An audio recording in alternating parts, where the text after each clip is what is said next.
Welcome to the one and only Team 2.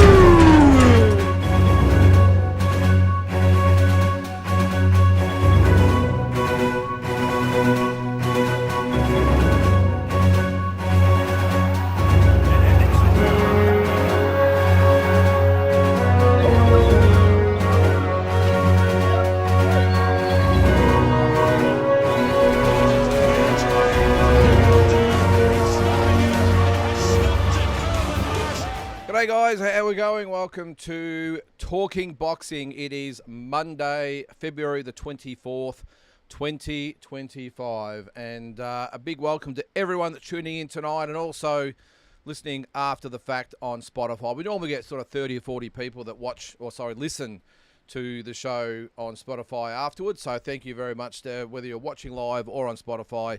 Really appreciate you tuning in. Well, tonight's a little bit of a hybrid show. What we're going to do is we're going to do the talking boxing thing. Then when Jason Maloney comes on, now I'm not quite sure when he will be on. I think the Fox Sports telecast actually started a little while ago. I'll just have a look in a second there. But we will go live to the fight with Jason and Tenshin Nasukawa and see what's happening there. So I'm just going to quickly just have a look at the Foxtel feed here and just see if it's actually started. So I'm not quite sure what channel it's on. I'll let you know if you need... where are we? I think it's definitely started at 7 p.m. Where's the sports channels? All right, here we go. And of course... Oh, there we go. It is on 5:05 if you want to watch that. Not so helpful to those listening after the fact, but it is on channel 505. So they've just put up the card there. I didn't catch it there, but the main event, Junto Nakatani and who was it? David Coella. Now, I'm not quite sure how to pronounce his name because the footage I've seen of him on YouTube and everything, it's always in Spanish, and it's a little bit hard to get your head around. I think it's Coella, we'll call him. Yes, that will be the main event. Also on the card now, there's a 12-rounder between Saya Susumi and Diogo Higa. Now, I'm not quite sure if that's going to be... Oh, actually, I doubt. I don't think it'll be the co-main because they've advertised a double-header with Nasukawa and Jason as the co-main to the fight. But anyway, so that's what's going to happen tonight. Looks like we've got a few of you in the chat already. I can't actually see the order, so I'm just going to start wherever and see where it takes us. Now, of course, no doubt we're all going to be discussing yesterday's fight card. What did you think of it? Look, the main event, what more can you say? What a fight. I was just trying to think of the best word for it. Just an unbelievable fight, and looks like we're headed to a trilogy. What about the rest of the card? I was a bit nonplussed. I thought the Madrimov and Ortiz fight was good without being special.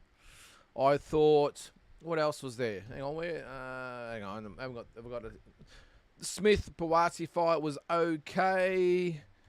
What else was there?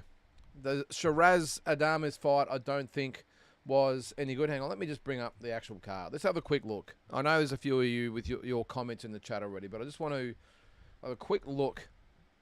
My quick overview of the card. All right, just quickly, let's go. All right, I thought, I'll start from the bottom up. Shakur Stevenson, Josh Padley, may as well not even bothered. Very, very dull fight, one-sided. Joseph Parker, Martin McCauley, well, that was probably worth it for the, about 4.5 minutes that it went. It was explosive. Zile Zhang, Ajit Kabel, that was sort of entertaining, I suppose. Bawati Smith, I just said. Adames and Shiraz, yeah, not a bad fight. Nothing flash, but an okay fight. And as I said, Virgil Ortiz and Madrimov was the other one. So, look, I don't know. I mean, again, we can't be too fussy about the fight cards we were being given because, geez, it's better than nothing, isn't it? But I don't know. I was a little bit neither here nor there. And I had a couple of comments, whether it be Instagram or YouTube, whatever, disagreeing, and that's fine. That's your call. But me, I just, I don't know. But look, I suppose at the end of the day, It's all about the main event. That's why we tune in. That's what we used to tune in for anyway. These days it's about the whole event. It used to be just about the main event. So I suppose if you pigeonhole it in just Better Be versus Bivol, well, it was the best $42 you could ever spend. I'm going to keep going in a sec there, but I want to acknowledge, where was it? There is a super chat. And it is from Tommy Dukes. How are you, Tommy? Thanks very much, mate. $4.99. You the man, Lynden. Well, thanks very much, Tommy. I really appreciate that, mate. Hope you all, if you tuned in yesterday, enjoyed it. It was a last-minute thing, by the way. I did it in literally the last 10 minutes. I got home from my walk. I wasn't going to do it. I think I told everyone that I wasn't going to do it. And then got back from taking Neil for a walk. And I didn't want to do it, by the way, because it was my wife's birthday.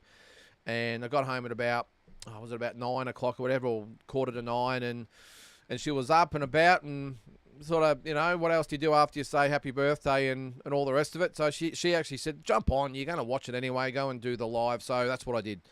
And it was good. I think we had sort of about 50 people watching all the time, which was awesome. I really appreciate that. And I think we might have been about 900 views in total. So again, hope you enjoyed it. And thank you again to Tommy there. I'll get your comment off the screen there if I can find it. All right, just one thing on the cards there, guys, yesterday. Now, I know I'll probably have some people say, geez, you're a bit hard to please. But I love the big events we're having. I really do.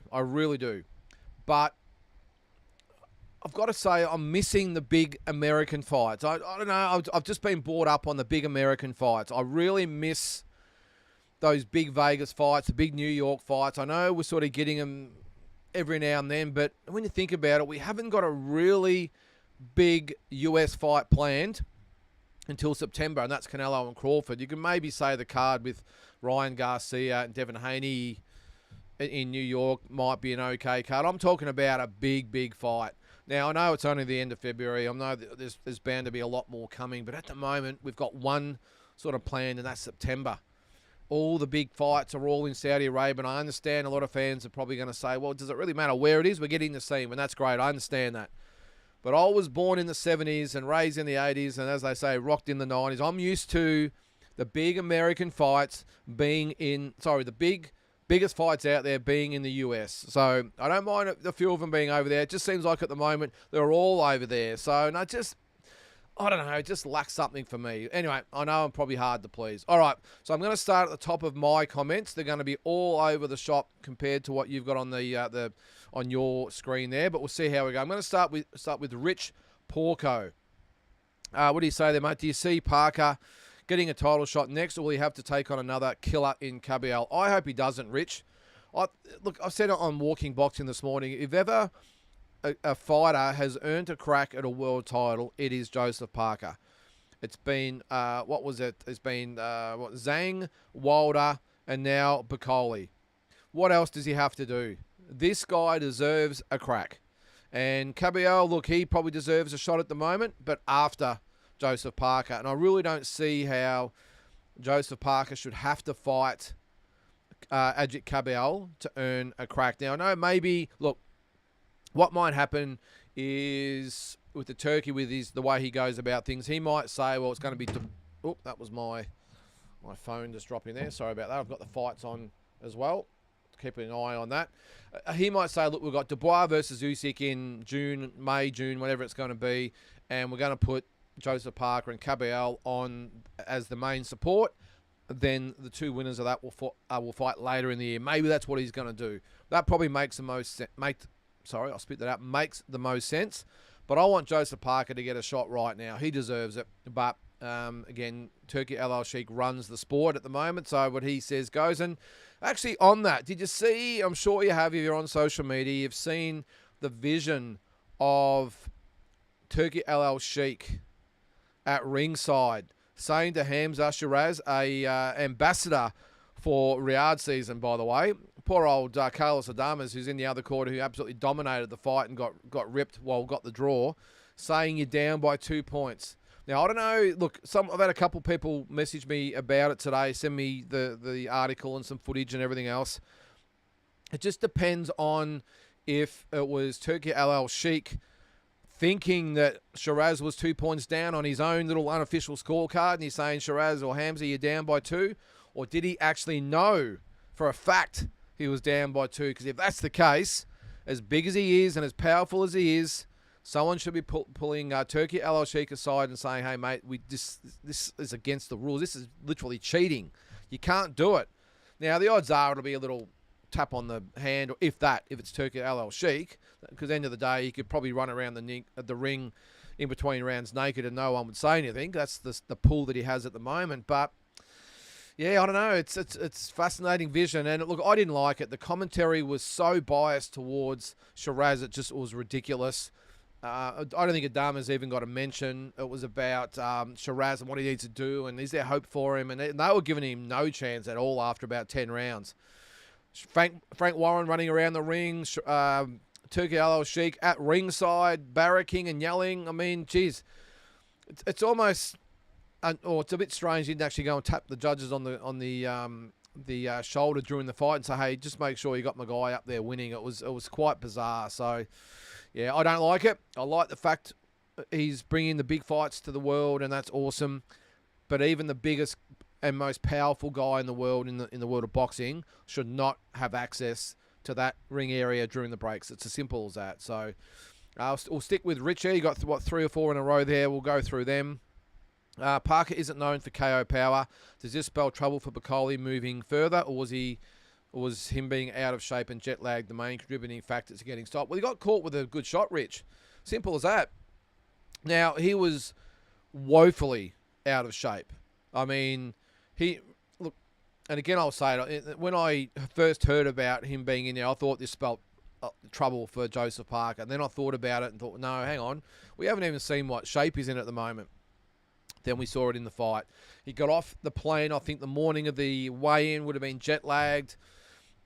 Obviously, he hadn't been training much because he weighed about, 20 or 30 pounds heavier than what he normally would. Look, in hindsight, I admire Martin Bacoli for taking the fight. I admire the organisers for getting Joseph Parker a fight. It was all done in the best faith, but he shouldn't have been in there. He wasn't ready to fight. It was as simple as that. Apparently, it's not going to affect his rating. Who knows? Well, but in reality, my personal view is it should affect his rating. He chose to take the fight. You got to deal with the repercussions. And there shouldn't be any favours given just because you've agreed to fight on short notice. You've decided to risk was he ranked number 2 or 3 in all the organisations? You've decided to risk your rating for getting the payday. You should bear the consequences. Now, let me know if you think differently. But if you take I don't even know what he got paid, $3, $4, $5 million. Who knows? But either way, he took the cash. So you got to take the risk with it. He was beaten. He should lose the ranking. He should drop right down to the second half of the top 10, in my opinion. Now, as far as your question there about Parker not knowing if his KO power, yeah, well, but he got hit right on the right spot there, Rich. And when you're not, I suppose, fight hardened, maybe you have less tolerance. I don't know. Actually, I don't think that's probably the case. He just got hit, Rich. He was in no condition to be in there. Got hit because he hadn't trained to move his head or put his hands up, whatever. He got caught, and it happens. It happens. He's going to go with ahead with the fight with who was it? What's his name? Effie Jugba, whatever his name is. Hang on. Anyway, it's in there somewhere. Put it in the chat anyway. Effie, whatever his name is. He's going to fight him in May. Now, that's unusual. You probably would think he would be out of the ring through suspension for a couple of months. So, I don't know. Who knows? But let me know what you think. What do you got there? And was it the main factor? A lot of things were the factor there, Rich, but he just got caught. Simple as that. All right, a couple more from Rich, and we'll move on.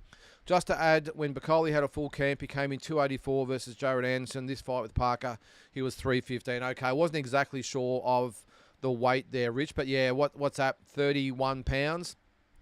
You might as well say 15 kilos, 14 to 15 kilos. That is a lot of weight, even for a guy that size. I mean, he looked like he had the concrete boots on during the first round. He couldn't move, could barely get his hands up. I mean, he could almost send an email to Joseph Parker, saying a punch was coming. That's how slow it was. It was not good. And Joseph Parker did exactly what he needed to do in the first round. Jab to the head, jab to the body. Just keep out of harm's way. You could see the punches coming from a mile. A mile away, I should say. And it was just easy pickings for Joseph Parker. But as I said, You take the payday, you got to wear the consequences, and I admire him for jumping in. But at the end of the day, let's not forget that he got a very, very good payday. So, as I said, you got to have the repercussions. All right, one more from Rich. Justice Honey is ranked 4th in line for Parker's interim WBO belt. The guys ahead of him are Zhang and Bacoli, who both already lost to Parker. It's either Caballel at 3 or Honey at 5. Well, that would make the most sense, Rich. I would say it is Honey versus... so, yeah, Caballel is in there. What is Otama? What's he ranked? Hang on, let me just get the rankings up just quickly here, and I will let you know. All right, so WBO we're looking at. Otama is 5. So we would think that Caballel now would be the number 1 ranked contender, with Zhang and Bacoli both losing, depending what they do with Bacoli, of course. So Zhang and Bacoli would go down. That would make Caballel and Honey, you're right, the 1 and 2 contender, with Moses Otama at number 3. Now, you wouldn't have thought Caballel would get a shot at the world titles, well, unless he fights Parker, wouldn't he, for the interim belt. Yeah, a lot of possibilities there anyway, Rich. But, yeah, that looks like it would be the case. You would think that Parker and Caballel would fight, and then maybe, yeah, Honey and Otama after that. I don't know, mate. I'm just guessing. Just guessing. You can work it out. All right, Eminem, great fight card yesterday. Bring on the trilogy. 100% there, Eminem. What a fight card it was. Well, the main event. I just thought it was a fantastic second fight of the series, and by all accounts, they're going to get the trilogy going at the end of the year, which will be awesome. All right, Tommy, I just hope Turkey is keeping stuff fair in Saudi. Well, I don't know, Tommy. I don't know. From what I saw yesterday with him around the ring, you just get the feeling that now he's got his head around this whole boxing game. He realizes he's the man. He realizes that everyone, as they say, is sucking at his teat, or whatever you might want to say. They're eating out of his hands at the moment. He can do whatever he wants. You can almost think he could get in there and, like on Sunday, and actually, hold Adamias while Shiraz is punching him and get away with it. That's the pull that he sort of has at the moment. I didn't like what I saw, Tommy. I didn't like the fact, one, that he was able to get so close to the corner, for one. Nobody should be allowed near the corner. The officials are supposed to be there, keeping everyone back. And I wonder if that was the case, and he said, "Don't you know who I am?" And the security have just said, "Hey," or the officials have just said, "Hey, you go for it." If that is the case, that is wrong, and it needs to be stopped. I don't know how they do it, because all he's got to do is say, "All right, boys, well, how about I just maybe cut the funding and go off doing something else?" And, they're all going to be, kissing the ring after that. So it's a tough one. Let's hope not, Tommy. I really hope he keeps humble and respectful of the sport, and just stays away and learns from what he did yesterday, because that is a no-no. Whether he knew the score or he didn't, should not be literally in the corner with Shiraz. Not good. All right, Tom's dad, Naz. I think Parker and Usyk would be more competitive than people think.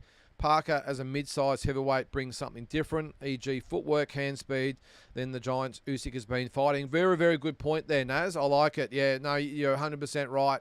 I think he would give Usyk some trouble. I still think Usyk wins the fight. I think he beats Parker, but out of all the contenders, maybe he would be the hardest one out of all of them, because you're right, all of them are just big, big guys, and Usyk uses his speed, with his feet, his hands, his movement as well. So maybe Parker would be able to combat a lot of that. I think it's probably a little bit early, but I think Justice Honey would give Usyk problems as well. And I definitely think Jaya Patai would give Usyk troubles, because they can match him with pretty much everything. He has found a way to win all of his fights, so Usyk has Naz. So you would think he'd have a way around, but I'm with you there. The only person or fighter that's going to be able to beat Alexander Usyk is someone that's a bit more mobile and fast on their feet and with their hands. And look, even though Dubois nailed him arguably on the belt line last time, apart from that, I thought Usyk won the fight pretty clearly and ended up stopping Dubois. Let's not forget that. Usyk stopped Dubois. It's not like Fury or Joshua, where he won on points. A couple of the fights were close. He got the decision. That's great. He actually stopped Dubois. So with all this talk about the low blow and everything, it's arguable. End of the day, the referee ruled it as an illegal punch, gave him time. So let's not even go into, well, it was ripped off. And the referee ruled it that way, but he still got him out of there. So I'm with you there. Naz, I think Parker could give Usyk problems. And as I said, I also think Opataya and Justice Huni could give him problems as well. And talk also, speaking of Jai Opataya, that Dimitri Bivol did mention maybe a possible move up to cruiserweight. Now, it's not going to happen this year, you wouldn't have thought, because he'll fight Beterbiev, but who knows? He's still young enough to go around a couple more times or a few more times. So next year, depends on if it's a Benavides fight or whatever, who knows? We could get Opataya versus Bivol at some stage at cruiserweight, and then that maybe would be the prompt for Jai to go up to heavyweight after that. All right, Damien, what do you got there, mate? Awesome main event yesterday. Spewing there isn't a big event now until the May card. Spewing for Maloney. He's getting KO'd tonight for sure. Do you think? I don't know, Damien. Well, on tonight's fight, so it's, again, we've got Kyuchi and Kitajima. I think that's how you pronounce it at the moment. I'll just go to that card. So let me go back. All right, so this is only a 4-rounder. So it's Ryosuke Kyuchi and Fuentes Kitajima. So again, this is a 4-rounder. Then we have 1, 2, probably 3 fights until Jason. So either way, we'll do the watch along afterwards anyway. I'm not probably in agreement there with you, Damien. I've watched a bit of Tenshin Nasukawa, which even just today I watched the fight. I started with the Mayweather fight, which I know you can't take much out of that, but I've watched his last probably 3 fights. Look, my prediction for the fight is for the first 3, 4, 5 rounds, it's going to be pretty torrid for Jason. I'll give you that, Damien. I think Nasukawa is lightning quick, razor sharp with his punches, with his movement, like a lot of the Japanese fighters, super quick and almost cuts it to ribbons with those punches and lightning footwork. The reason I'm disagreeing with you, Damien, is that after probably the 5th or 6th round, I mean, he's had one 10-round fight against, who was it in his last fight, I think it was. He went 10 rounds with Jerwin Asilo, who was 9-0. So, again, not overly seasoned as well. I think the first 5 or 6 rounds, as I said, will be pretty hard for Jason. Jason's not the fastest guy with his hands or feet. Takes a little bit of time to get going. But what happens after the 5th or 6th round, Damien, that's where I think Jason will come over the top of Tenshin Nasukawa. I think he starts to break him down. He closes the distance. I think he starts to rip and hook to the body. Gets in close, roughs Tenshin Nasukawa up. And probably a little bit like Jason's last fight with Takai. I think, unlike that fight where I ran out of time, I think he'll get the job done. I'm thinking he could get Tenshin Nasukawa out of there in 10 or 11 rounds. But I will say he has to, as hard as it's going to be against this little buzzsaw that's in front of him, he's got to try and win, a couple of those early rounds, because we've seen it with Rodriguez, we've seen it with Takai. Jason fell behind really early because of the work rate and the speed of his opponent. So I think against Rodriguez, he lost probably 5 of the first 6, or maybe even 6 of the first 6. I can't remember. And same against Takai, and then came home and was really unlucky to lose both of those fights. But he has to win, in my opinion, at least maybe 2 of the first 6 or 7 rounds. If it goes to the decision, that is, or else it's going to be a long way back. But my prediction is, Damien, 10, 11 rounds, I think he gets Tenshin Nasukawa out of there once the steam goes out of the fight and he can get inside and start going to work. Because don't forget, Jason is a very, very experienced fighter, former world champion, fought the best in the world. Tenshin Nasukawa, look, he's looked great against lesser lights. Let's see how he goes in there with a really rough and ready and experienced, tough guy in Jason Maloney. But I won't disagree with you, Damien. It's going to be a very, very difficult fight for Jason, but I think he can get over the top of him, mate. I really do. Eminem, Tim Tszyu's return to the ring announced versus Joey Spencer April 6th in Newcastle. Yeah, I got an email about that today, Eminem, with corporate packages. I think they started, I think the top package is worth about $1,600. Get you a row 1 seat, get you the beverage and food package, all that sort of stuff. So if you're looking to go, Newcastle, yep, April the 6th should be a good one. I don't think they've actually mentioned the undercard yet, Eminem. I didn't see it on... actually, I'll have a quick look at Facebook because I'm assuming it's on No Limits page, is it? No, they haven't officially announced it yet. Okay, I'm sure the press conference is coming anyway. But, yeah, it has been officially announced. It will be Newcastle, or Zoocastle, if you will. All right, Dr. Wang. How are you, Dr. Wang? Mr. Boxing Deep Dive. Will you be watching Junto Nakatani Koala in a few hours? Yes, I will, Dr. Wang. Japan versus Mexican war coming up, some say. I've even heard some boxing fans call for a possible upset. Look, anything's possible in boxing, Dr. Wang. My personal opinion is, I watched a bit of Koala in the last few days. I thought he might have been a lot shorter than Nakatani, but looking at the weigh-in, they're actually very, very similar. Nakatani's still probably got an inch or two on him. But from what I could see, I thought he'd be a lot taller than Koala. But I hope I'm pronouncing that right, by the way, Koala. But look, Koala, look, he very good inside. Good with the uppercuts and hooks, like all Mexican fighters are. Really digs to the body really well, especially with that left rip to the body. So maybe he could do some damage with that. But my personal opinion is that I just think as good as Koala is, again, like those typical Mexican fighters, but like also those Mexican fighters, he's very slow on his feet, not very fast with his hands. And I think the speed difference with Nakatani will be the difference. I really do. I think Nakatani, look, if it goes in the deeper rounds, anything's possible. Because the Mexican fighters, they will never stop. They will keep coming and coming and coming, ripping, hooking, uppercuts. They will do whatever it takes.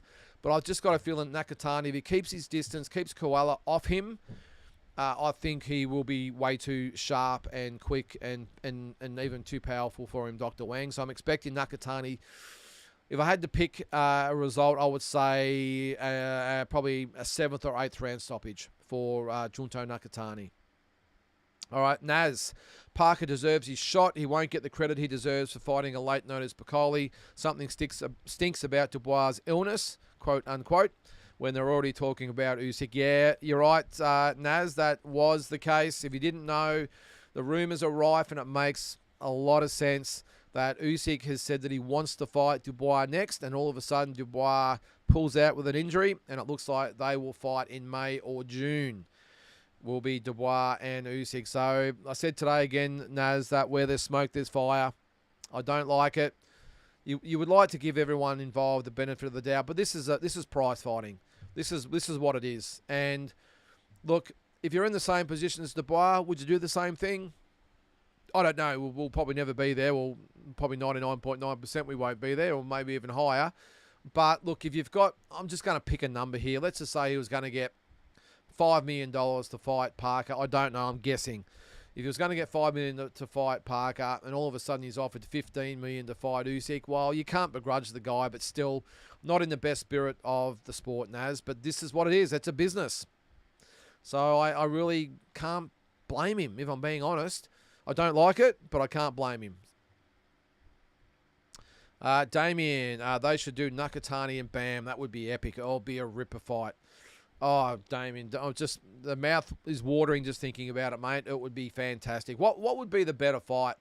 Would it be, out of those three, would it be, this is Inoue I'm talking about, it would be Inoue, out of those three, Naoya Inoue, Junto Nakatani, and Bam Rodriguez. What would be the best fight of those? Would it be Inoue versus Nakatani, Inoue versus Rodriguez, or Rodriguez versus Nakatani? If I had to pick one, I would still say Inoue and Bam Rodriguez. That would have to be it.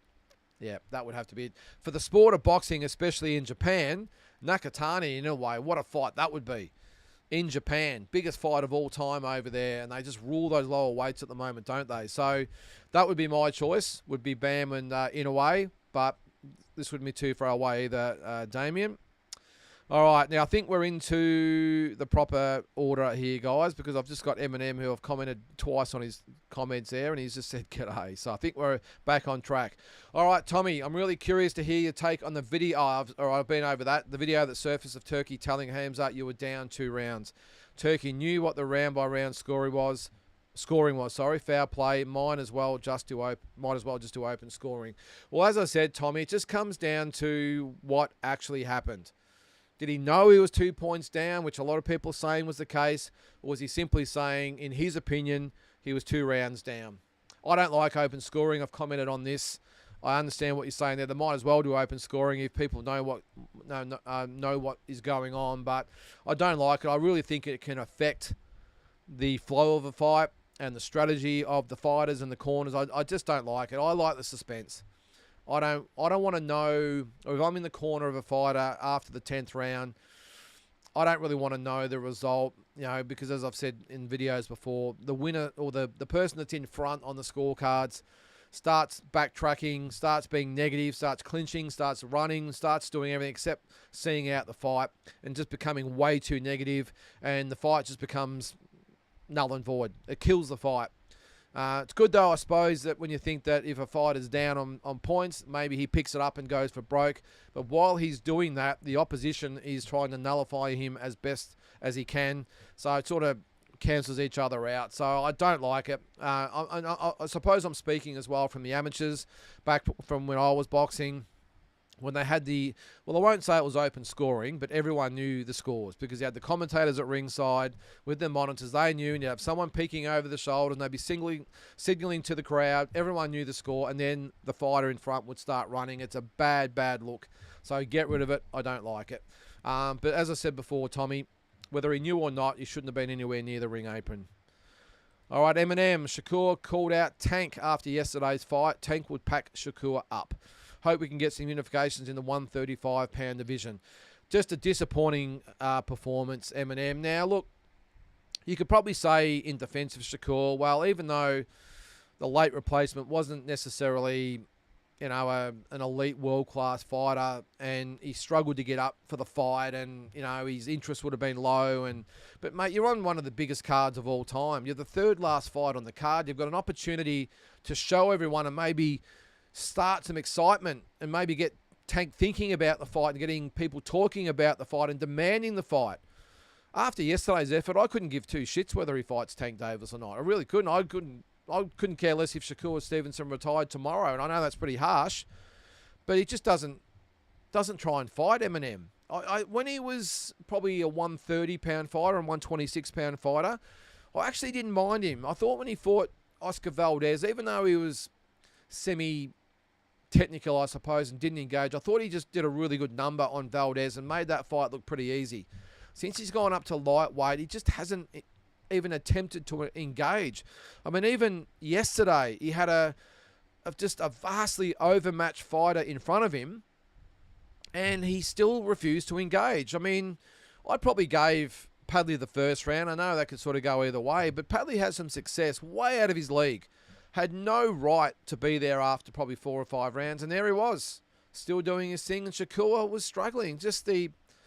I know he's quick, he's sharp, he throws some okay punches, but geez, you're a fighter, mate. Be a fighter. I understand not everyone has to be an Arturo Gatti. I get that. But when you get an overmatched fighter in front of you, use that opportunity to really make a statement and set up some potential fights and maybe get some confidence or whatever it might be. I know some people have pointed out he has a brittle hands. So what? That's stiff shit, basically. I just don't care about Shakur Stevenson. I really don't. If there's any of those lightweight fights there, for me, the big fight, if Vasily Lomachenko is out of the picture, for me, it's Tank Davis and William Zepeda. That's the fight for me. Potentially Keyshawn Davis. I know he's got the belt now, so I suppose you could throw in Keyshawn Davis in the mix, but I think that's after that. I would like to see Tank and Zepeda, and the winner of that then fights Keyshawn Davis down the track. So some really good fights to be made at lightweight, as long as Shakur Stevenson's not in there, mate. I just imagine him fighting, just trying to think. I think even with someone like Keyshawn, that could be one of the dullest fights ever, I think. I don't know. What do you guys think? I don't know. I'm trying not to be too harsh, but just a dull fighter. All right, Eminem. That was you there, wasn't it? Cal Jane, Bivol to win the third, then Canelo versus Canelo. Hang on, then Canelo. If Canelo wins, they'll go to a third, one, and then retire. Okay, so what you're saying there is Okay, so it's Bivol and Canelo. Bivol to beat Beterbiev next. Then he fights Canelo, and if he happens to lose to Canelo, then we'll get a trilogy in that one. I think he beats Canelo 10 times out of 10, Cal Jane. I'm not sure what to call you. I'm going to call you Cal. I think if he fought Canelo 10 times, he beats him 10 times, and that's not saying anything derogatory about Canelo. I mean, one of the greatest fighters of all time, arguably the greatest Mexican fighter of all time. It's just styles. His style is all wrong for Canelo. He doesn't stand still for Canelo. Canelo likes to really stop and plant his feet and dig to the head, dig to the body. He doesn't like it if someone gives him movement. Now, he has stopped guys that have given him movement, but that's all they've got. They move and they're in survival mode. Bivol moves, but he's not in survival mode. He moves in, out, left and right, but he's punching all the time. And he does it as a strategy, not as a mechanism to get away from Canelo. So he's in, he's out, right hand, left hook, uppercut. No matter what it is that he throws, it's all about the game plan. I just think that alone would be enough for Canelo. But on the flip side as well as that, while Canelo will never beat Bivol, is again that work rate. When Canelo likes, we said it in the first fight, Canelo likes to do his work and then rest. He likes to take his 15 or 20 seconds of nothing. Most of the time, the opposition give him those seconds because it's Canelo after all. They all realise they're the opponent. The only one that probably didn't that I saw was obviously Mayweather and Bivol, of course, but also maybe Triple G. The rest have just let him dictate the pace. Bivol, when Canelo was trying to rest, that's when he actually picked it up, and Canelo just couldn't go with him. And I just don't think Canelo, especially at this stage of his career, has got the avenues to change it up and make life hard for Bivol. I just think it's Bivol all the way, and I don't really want to see the rematch, Cal. I just think it's a waste of time. I would like to see Bivol versus, obviously the rematch. I think Bivol wins that one. Then fight Benavides after that. Canelo, he's going to fight Crawford, I suppose, in September. 2026 might be interesting because it's that concoction. Just depends on where the biggest money is, but I think that would be the logical thing would be Bivol versus Benavides next year. Canelo versus, whoever, I'm not sure. But I'm sure they've got another William Skull lined up for him anyway next year to close out his career. All right, Carl, g'day, mate. What a card on the weekend. It certainly was. Yes, good luck to Jason Maloney. Oh, Drew, yes. Rest in peace to Greg Haugen. Fantastic, all-action, no-nonsense fighter. Sadly passed away today. I did see that, Drew. And, look, if I'm being honest, I actually, for a few seconds, got a little bit emotional. I really did. And I know that might be laughable to some people out there, but when I first read it, it actually took me aback. And I was like, wow, holy shit, Greg Haugen.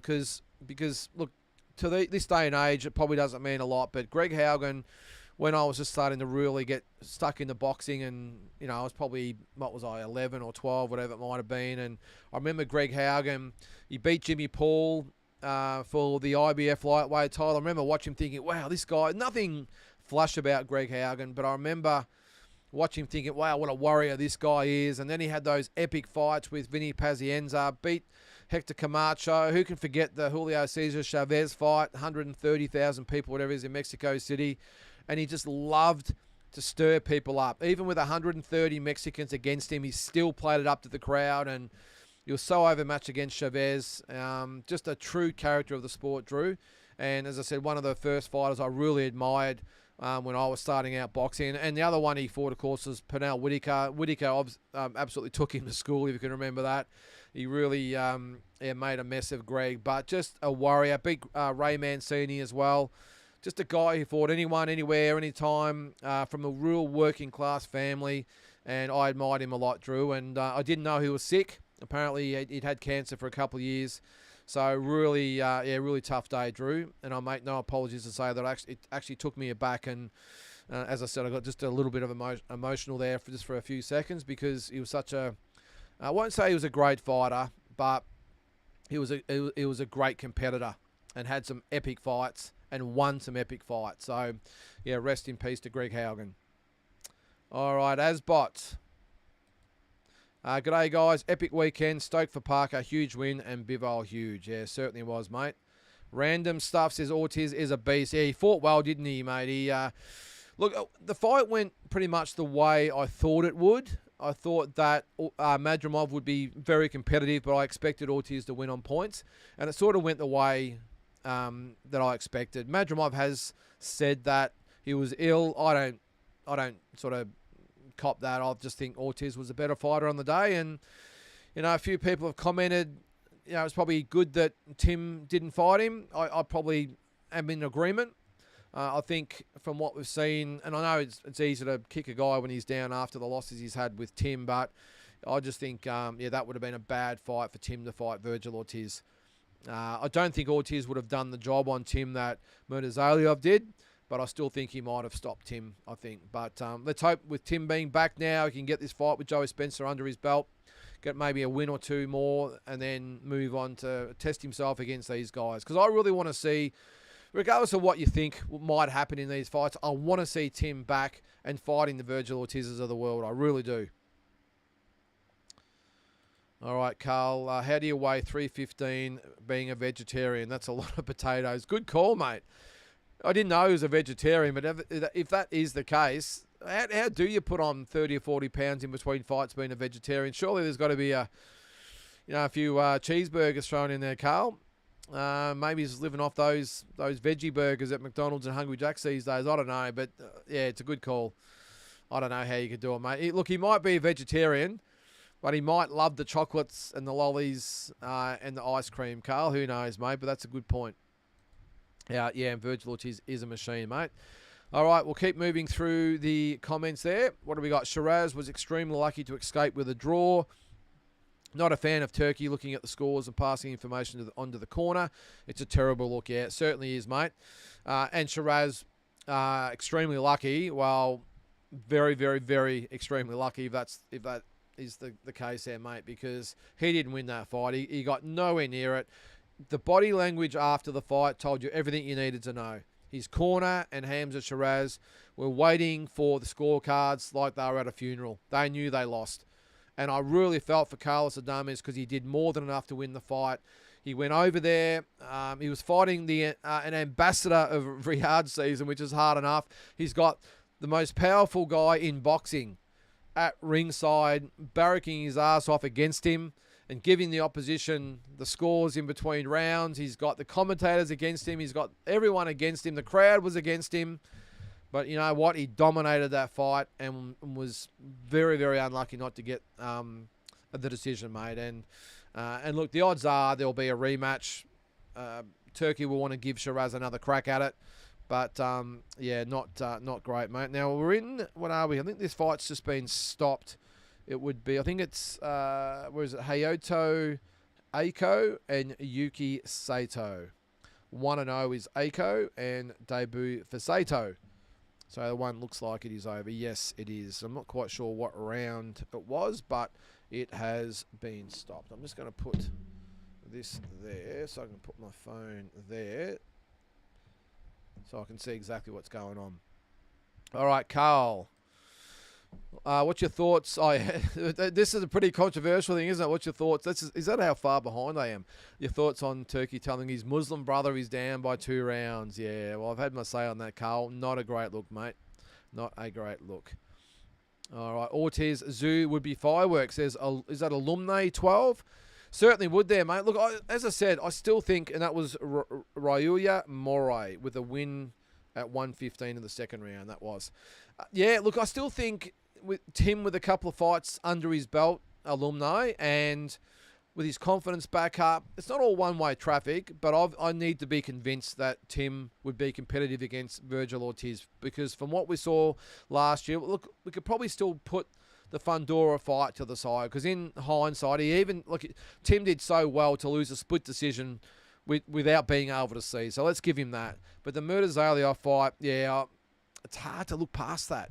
It really is. Now, let's hope that's not the Tim Tszyu that we're going to see going forward. And he just got caught. I just want to see Tim look very impressive in 2, if not 3 fights before he even attempts to fight someone like an Ortiz, mate. So we will see. All right, Drew, I think Bivol showed more than enough to suggest he would be a solid favourite for the third fight if they have a trilogy fight. I'm with you there, Drew. I think Bivol wins the third fight, and I think he might even do it a lot clearer than he did yesterday. And I know there's still a lot of people that said that Beterbiev won. I can't see it. I thought Bivol won. I had him 8 rounds to 4. Worst case, 7 rounds to 5. I thought he won the fight clearly. And I think he wins the third fight even more clearly. I think he will really probably put the foot down a little bit more in the third one. And who knows? You get the impression that Beterbiev wasn't that stressed about the second fight. So if he's got to take the third, whether he takes it for the money or whatever, I don't know. I'm not sure whether he'll be doing it for the right reasons, and that's why I think Bivol might do it a lot easier the next time. But we'll see. Carl, getting up at 2:30 is ridiculous. Well, it's either getting up or staying up, Carl, isn't it? I knew some people that stayed up all night to watch the fight, which is, for me, at my age, seems ridiculous. But look, if you're young enough and able to do it, I need my sleep, mate. I couldn't do it. It was hard enough getting, about 4 hours sleep and getting up. That was tough. I slept well last night, though.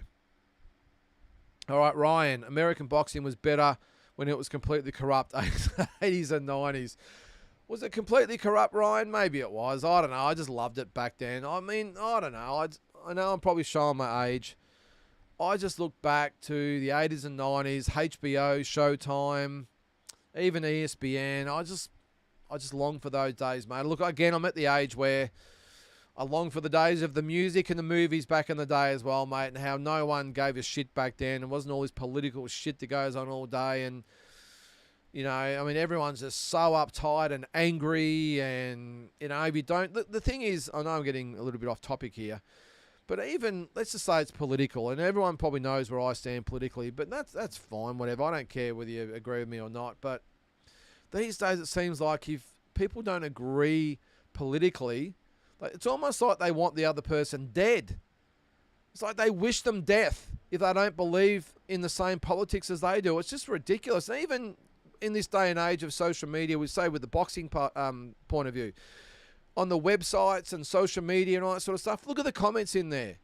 If someone thinks that Canelo's better than Chavez, well, God, geez, it's like, they wish their firstborn child, death as well. I mean, it's ridiculous.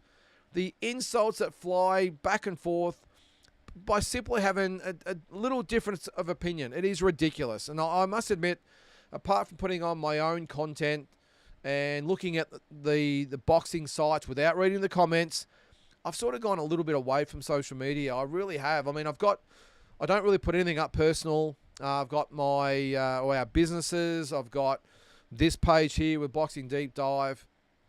And I'll put the posts up, and I've got to the point where I'll walk away. I'll check the comments and reply if someone's asked me a question or whatever it might be, as best I can. Not every day, but I do the best I can. But I've gone away from getting on like Instagram and scrolling through because, like, Jesus Christ, surely there's more to life than this shit. And then you get on the boxing sites and it's like, well, that Canelo would have beaten De La Hoya, and then it's on. And then just so spiteful, especially on something like X, formerly Twitter. That's probably the most, what would you call it? The biggest swamp on the internet, that is. It's a cesspool because they all hide behind these little fake accounts and all the rest of it, and some of the stuff they say to each other. Anyway, I've gone on way too long. It's a bit early for the soapbox tonight, but I don't care if it was corrupt or not, Ryan. It was better in the 80s and 90s when it was on HBO and Showtime. I mean, they went out about 10 years ago, didn't they? So, anyway, we'll move on. Rich Porco, I'd rather see Benavides and Bivol. Beterbiev is only getting older. What more is going to change? If we do see a trilogy, who would you rather see Benavides fight next? Callum or Yard, or maybe Zerdo at cruiserweight? I don't want to see him at cruiserweight yet, Rich, because I want to see Zerdo and Jai fight first. I would think Benavides and Callum Smith makes a little bit of sense. Not necessarily because Callum Smith has done anything to really earn a big fight. I mean, he beat Bawasi, I suppose, which is not a bad win. I would think so. Obviously got the trilogy fight. I would think maybe it might be Callum Smith and Benavides on the undercard of that fight later in the year, and then maybe they're looking at putting the winner of Beterbiev and Bivol in with Benavides after that. There's a lot of Bs in there. That's what I think will happen there, mate. All right, Drew, I wouldn't mind seeing Bivol, Benavides next instead of the potential trilogy fight. What are your thoughts? Not going to happen, Drew. Doesn't matter what I think, mate. It's going to be Bivol and Beterbiev. And I think even though Better Beef doesn't necessarily want the fight, I think he'd happily retire at this stage. When he's going to get offered probably $10 million to fight Bivol, he's going to take it, isn't he? Who wouldn't? Ooh, hang on, Jules. What do we got? Evening All was about to say it, whether he'd seen the cards or not. Turkey as the promoter in the corner is a bad look, but he writes the rules in Saudi. Yeah, mate, that's, as I said, I agree. Not a great look, but who's going to tell him he can't do it? Drew says, who do you like next for Ortiz? Well, I would think, Drew, it would be Sebastian Fundora. Let's have a quick look at the ratings. I've got him up here. At 154. Oh, why have I got that wrong? Why did I think that? Oh, no, I'm right. Sorry, I was looking at the WBO rankings there. All right, in the WBC, so Sebastian Fundora should take care of Chordale Booker.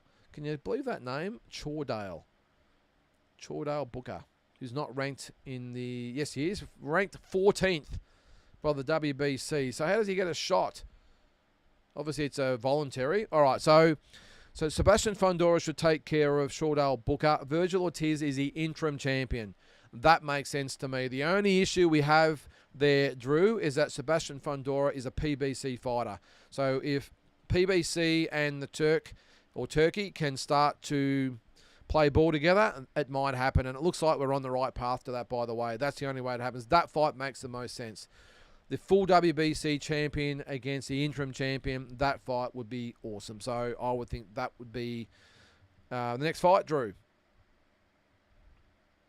All right, Rick Glacier was on and said he believed Turkey was told Hamza was down by 2 rounds. Okay, well, who knows, Rich? I'm sure it'll come out in the long run there, mate. Isn't it like a conflict of interest? 100% it's a conflict of interest, mate. It's cheating. You can't do it. The judges are supposed to be impartial. Well, the judges are probably impartial. So let me ask the question then. How did he find out the scores if that's the case? Unless they literally saw someone walk around, maybe when the referee hands, or he takes the, I'm assuming that's still the case, he takes the scorecards off the refs, off the judges, and then gives them to the official at ringside. That's probably the only way I could see it happening.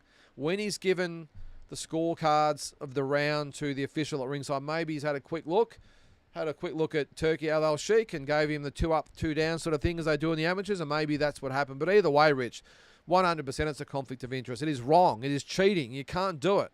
Even the most powerful guy in boxing should not be able to do it. So I don't like it, mate. Double G. I'm not hard to please, says Double G. I feel the same way. Even in the smaller venue yesterday, it still didn't feel like a big US fight atmosphere. It just didn't.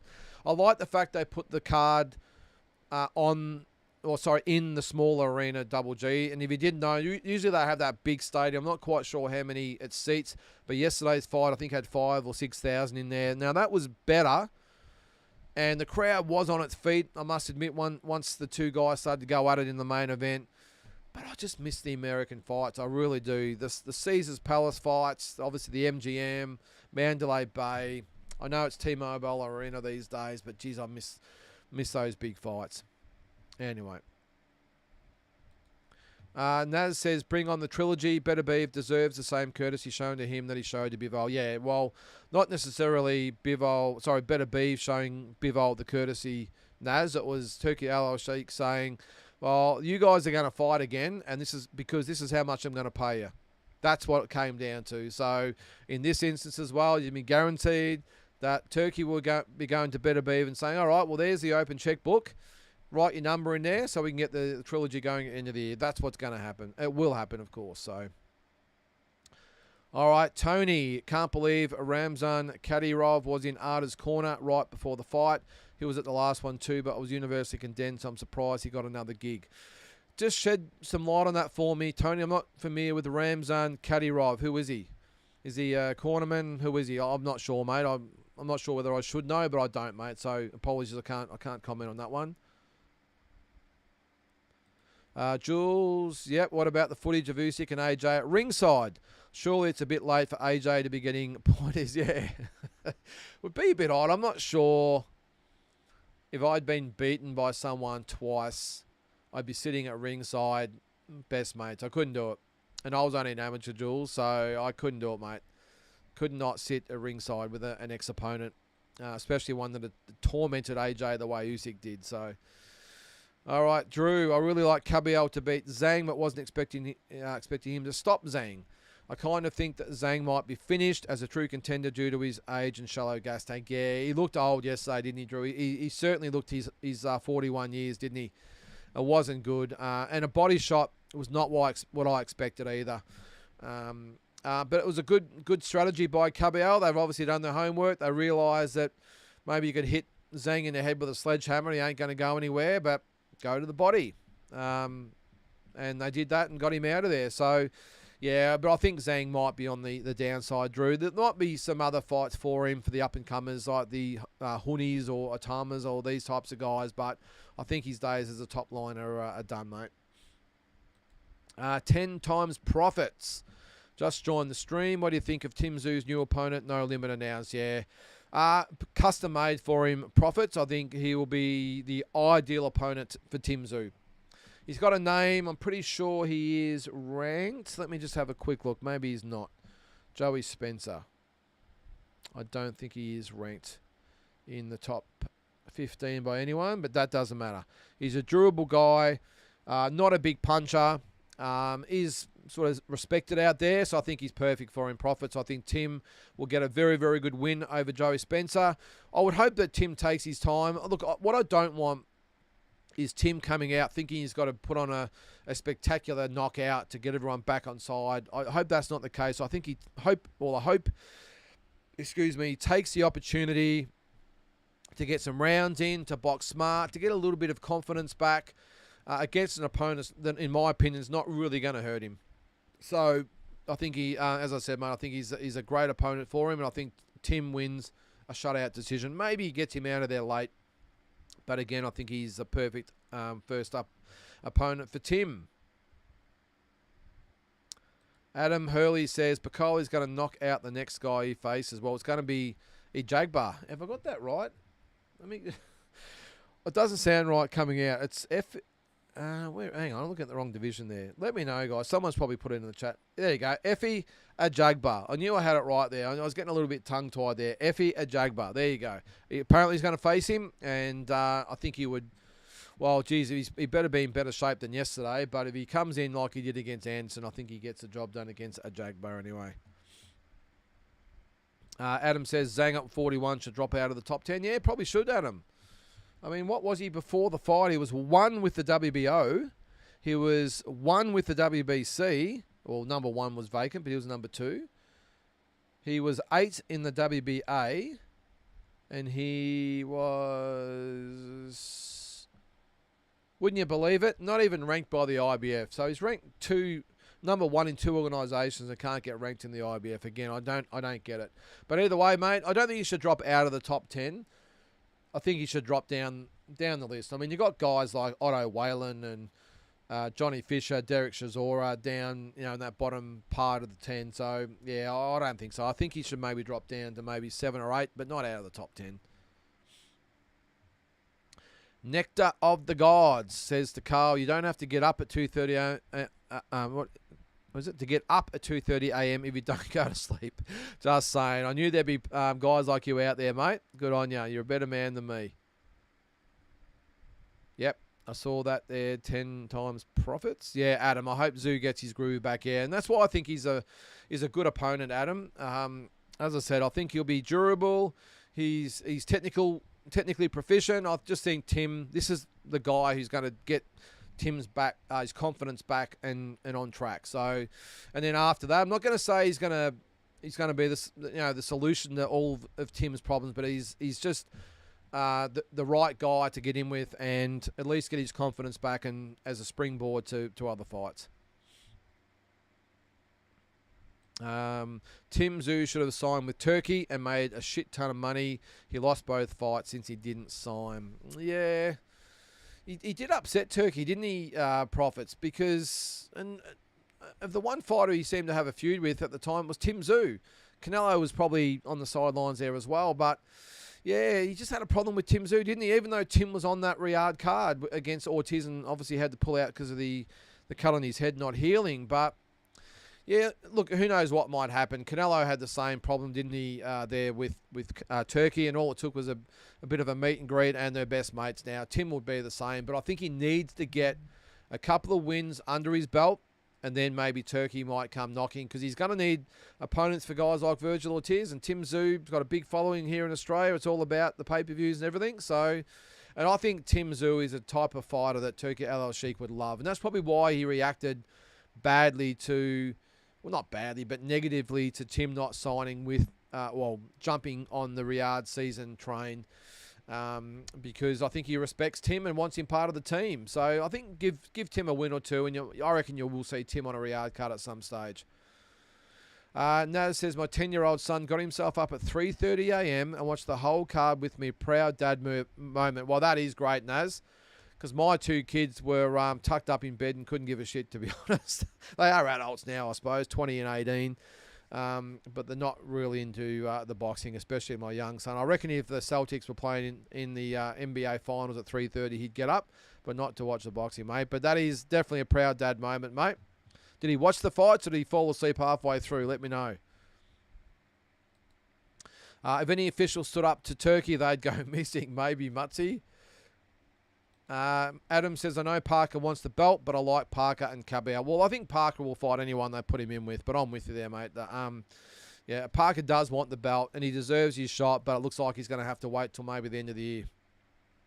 Tommy, I agree. I didn't like when Floyd, the promoter, went up to Tank's corner and said the unofficial cards have you down versus Barrios, but at least that was unofficial. Turkey was giving the real scores. Yeah, if that was the case, Tommy, not good, mate.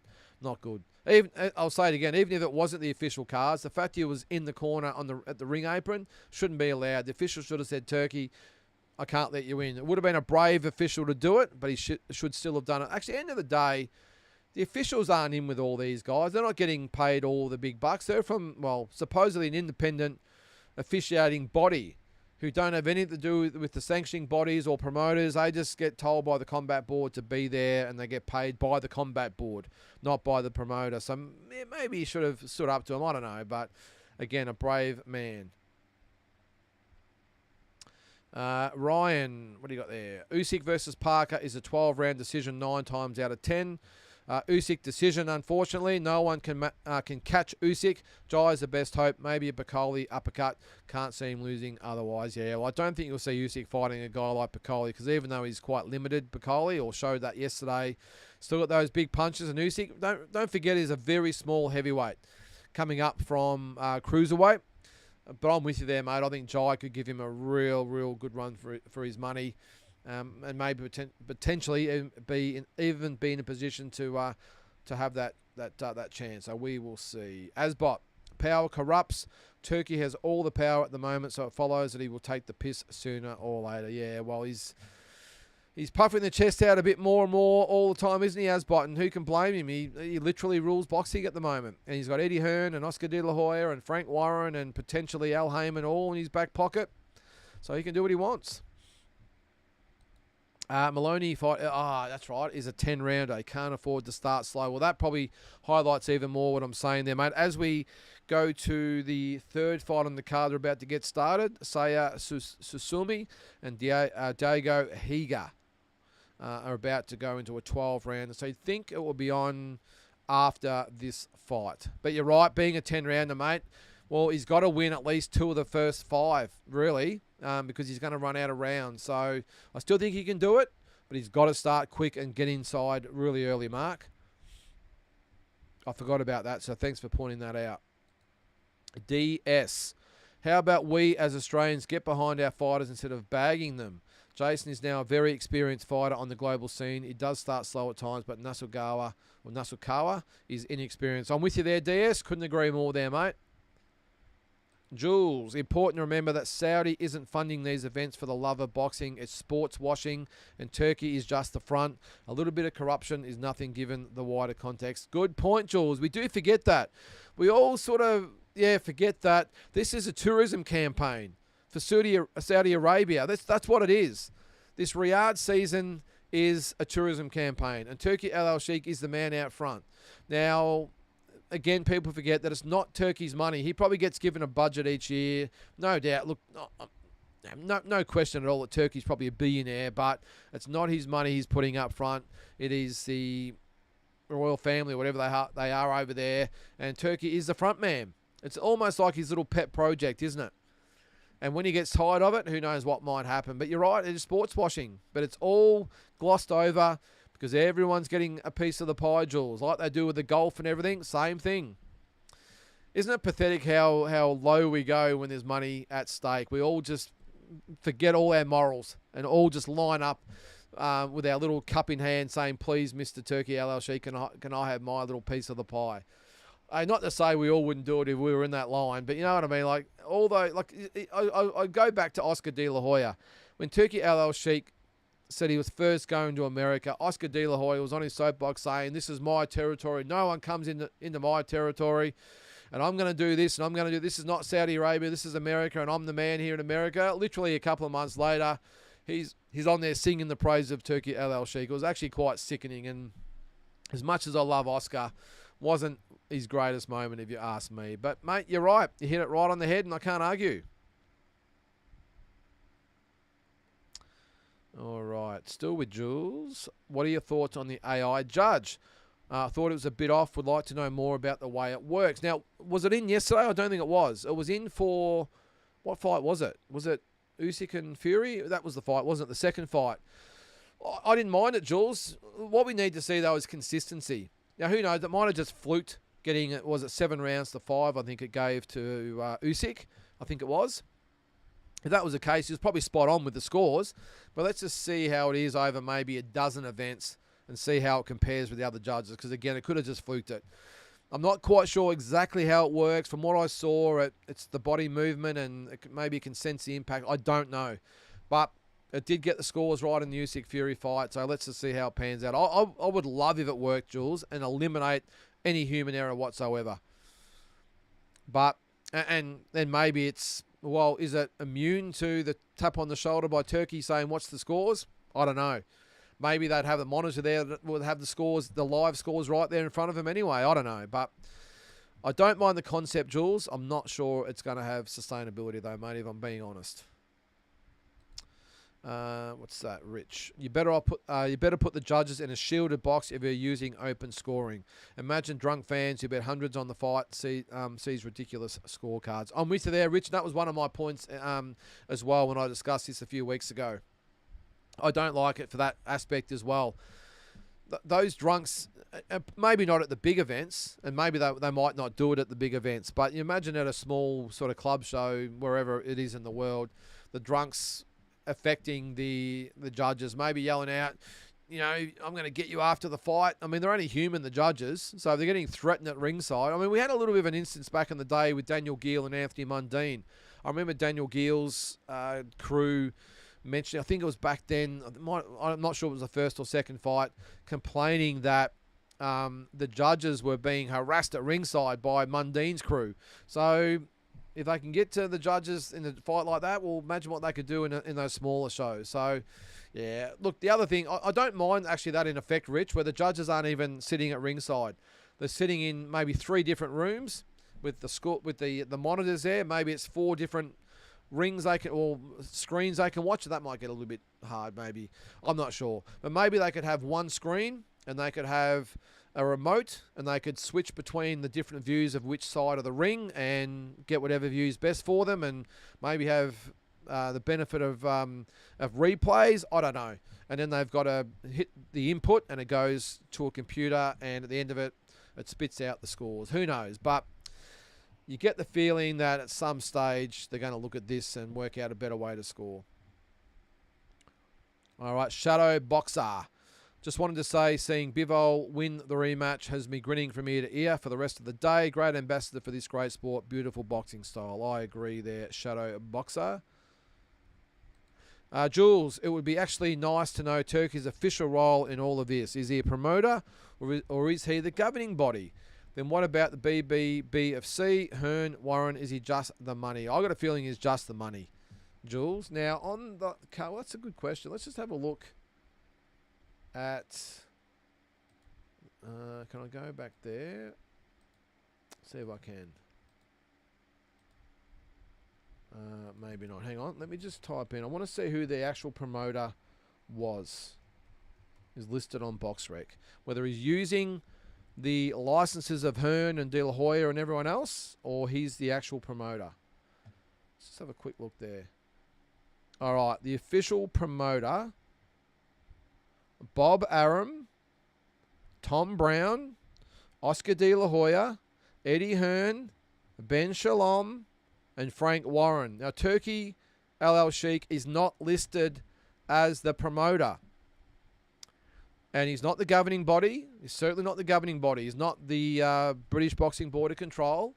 He's not a sanctioning body, although he does have the Ring magazine, but he just owns that magazine. It's not an official belt, regardless of what everyone says. Yes, I do think it's the belt, but it's not officially the belt, if that makes sense. So you're right. I think it's just the money, Jules. I think he goes to, let's say it's an Eddie Hearn. Eddie Hearn puts his promotional thing on the whole thing. It's a matchroom event. And all he does is front the money and has probably 90% of the say of what happens on the card. So that's where it is. So that's why it's dangerous, Jules. He can just pull the rug any old time he wants. And then what happens to Eddie Hearn and Oscar De La Hoya, who are just using the money as best they can. So, yeah, it's a good question, Jules. But he's not listed as an official promoter on BoxRec. Sam, Shakur's hands won't hold up against the top blokes in his division. Yeah, I don't think he could hold off a Tank Davis or a William Zepeda, Sam. I think they would both hunt him down. Damien says, Padley is a full-time electrician. Not anymore, mate. Apparently the purse that he got yesterday, he has retired from his full-time job, and he's going to be a full-time boxer going forward. And apparently he's going to be on the next Riyadh card. So, what do you got there, Sam the man? Fish. Shout out to old Doug from San Remo, who is a massive fan of Walking Boxing. Thanks, Sam. And a big shout out to Doug from San Remo for watching and listening to Walking Boxing. I wouldn't have thought that it would be the show that would probably take off as much as it has, Sam. When I say take off, I mean we get probably 400 or 500 views a day. It's not like we're, challenging the big guys, but I'm rapt that so many people like it. A lot of people say that they put it on in the morning at Smoko or just while they're on the way to work in the car. It's a quick 15 or 20 minutes at a time, and it's just a bit of a catch-up of what's happening with the boxing in the last 24 hours. So I'm glad he likes it there, Sam. And as I said, it was a simple concept. I was out walking Neil one day, and I was thinking about all the things going on in the boxing world. I thought, well, geez, how good would it be just to actually just talk about what I'm thinking about and pass the time away while I'm out walking Little Neil? And that's how it just come up. I thought, yeah, well, I think it was the day after the Justice Honey fight last year. I can't remember which one it was. And I wanted to talk about the event, and I thought about putting out some little mini videos. I thought, well, maybe I'll just walk and talk at the same time. And it's been really good for everyone, all the feedback. So I really appreciate it to everyone that sends me messages about it. I get daily messages from people with different things they've seen on the internet, and it gives me something to talk about. So we've done, geez, how many would we have done? It's been going about 6 months now, probably longer. So we've probably done a couple of 100 episodes so far, but I love it. It gives me something to do every day, and I just like just talking about boxing when I'm walking Neil. So, all right, Carl says Canelo gets smoked by Bivol every time. Yeah, I would agree. Would have Mayweather come back for a Tank fight? No, I doubt it, Sam. Eminem, I read both Shiraz and Shakur both hurt their hands in their fights. Yeah, well, I know Shakur's got the brittle hands, but Eminem, Shiraz was just, it was disappointing. He just wasn't the fighter we thought he was. You can say he didn't use his hands. He just wasn't busy enough. Now, maybe his hand was no good. I don't know, but whatever. That is what it is, mate. He no matter how you look at it, he lost the fight. That's as simple as that. Double G, Shakur is his own worst enemy. He calls himself must-see boxing, but sadly he's must-sleep boxing. I like that, Double G. Well, it is. It is must-sleep boxing. He's just not exciting. And I was a fan of Shakur. Good fighter. Really, really good fighter. But no good if you don't engage with other opponents. He would just win every fight on points. I know he stopped Paddy yesterday, but I'm talking about the top contenders. So, Peter, what time is Jason fighting tonight? I would think more looking like 9:30 at the moment, Peter. Now, because it's a Monday night, by the way, I am going to do the Jason watch-along. Now, if this goes to 9 o'clock, I might actually end this telecast and go straight into a watch along with Jason. Unless this ends early and I'll continue on. But I think what we might do is end this when Jason starts, and I'll do a separate watch along for that. So just make sure when you exit out of this, you go straight to the other live stream. But it looks like about 9:30, I reckon, Peter. I'm not going to live stream the Junto Nakatani fight either, guys. It's been a Monday night. Yeah, it'll just be Jason's fight. All right, Damien. Jake Paul keeps bitching about Canelo. Why doesn't Jake fight Benavidez? Do you do it, Jake, you little flog? I would pay to see that all day. There's no way he's going to fight him, Damien. You know that, mate. Because Benavidez, 1, kicks the shit out of him, and 2, the paydays is not going to be there. Massive risk. I suppose there's some reward there, but not as much as he's going to get fighting Canelo. And look, mate, I've still got suspicions the Canelo fight wasn't actually going to happen. I know they might have got to a point, or maybe it was going to happen, and Turki Al-Sheik's come in and said, no, that's definitely off the table. I'm surprised it even got that far, that even if it was a heads of agreement, that it got that far, Damien, that Canelo would even consider fighting Jake Paul. And I'm glad he came to his senses. I'm sure there would have been a nice check there for him from Turki Al-Sheik to persuade him, but I'm glad it didn't happen. But there's no way in hell Jake Paul's fighting David Benavidez, Damien. Just not going to happen. 2 rounds, maybe 3 I'd give Benavidez and knock Jake Paul out. Canelo fights Lynden next year. Hang on, Canelo fights me next year in Saudi. I'm calling it now. Hey, they're going to give me 10 million, Damien. I'm there, mate, for sure. Jai versus Benavidez would be a good fight, says Profits. Yes, mate, that is one of the fights I'm looking forward to the most. If I had maybe a top 5 fights, if I could make tomorrow, would I make it? Would be Jai versus Benavidez. Would be in the top probably 2 or 3 of at that 5. I think it would be an awesome fight. You'd have Bam Rodriguez and in a way in there. I don't know. I'd have to have a bit of a think about it. But Jai versus Benavidez would definitely be in there, mate, for sure. Peter says, Breedis has been trying to get Jake Paul to fight him since his retirement. Again, I don't think Jake Paul would fight Breedis because I think Breedis would beat him. And, you know, and we've got to keep the money train going with Jake. So he only wants the big names. And I suppose it's going to get to a point he probably doesn't care if he gets knocked out, as long as he gets, you know, he's 50, 60, 70 million. Well, if he fought Canelo, geez, he'd probably take home about 100, wouldn't he? Geez, crazy. Jules says Chavez versus Haugen at the Azteca Arena was in front of 132,000. Yep, I remember it, Jules. Strangely enough, I watched that fight in a nightclub. The owner opened it up the morning after a big Saturday night. The place hadn't been cleaned or anything. It came on at like 7 in the morning. I think they closed up at about 4 or 5 in the morning, and we got down there. I don't know whether we got down there that early morning or we just hung around after the club had closed. But I remember watching it at the Studio 54 in Bendigo. It was, and what a day that was. Just the crowd, just amazing, mate. So Peter says I was one that said Tim would beat Ortiz. Okay, 100% Ortiz has him out of there inside 4 rounds and is way too much for Tim. Yeah, well, I think a lot of people changed their points of view, Peter. Paul says, who do you want to see Usyk fight next, Parker, Caballero, or Dubois? Parker, if I'm being honest, Paul. Now, it's going to be Dubois, make no mistake about that. But I'll say I think Parker deserves his shot.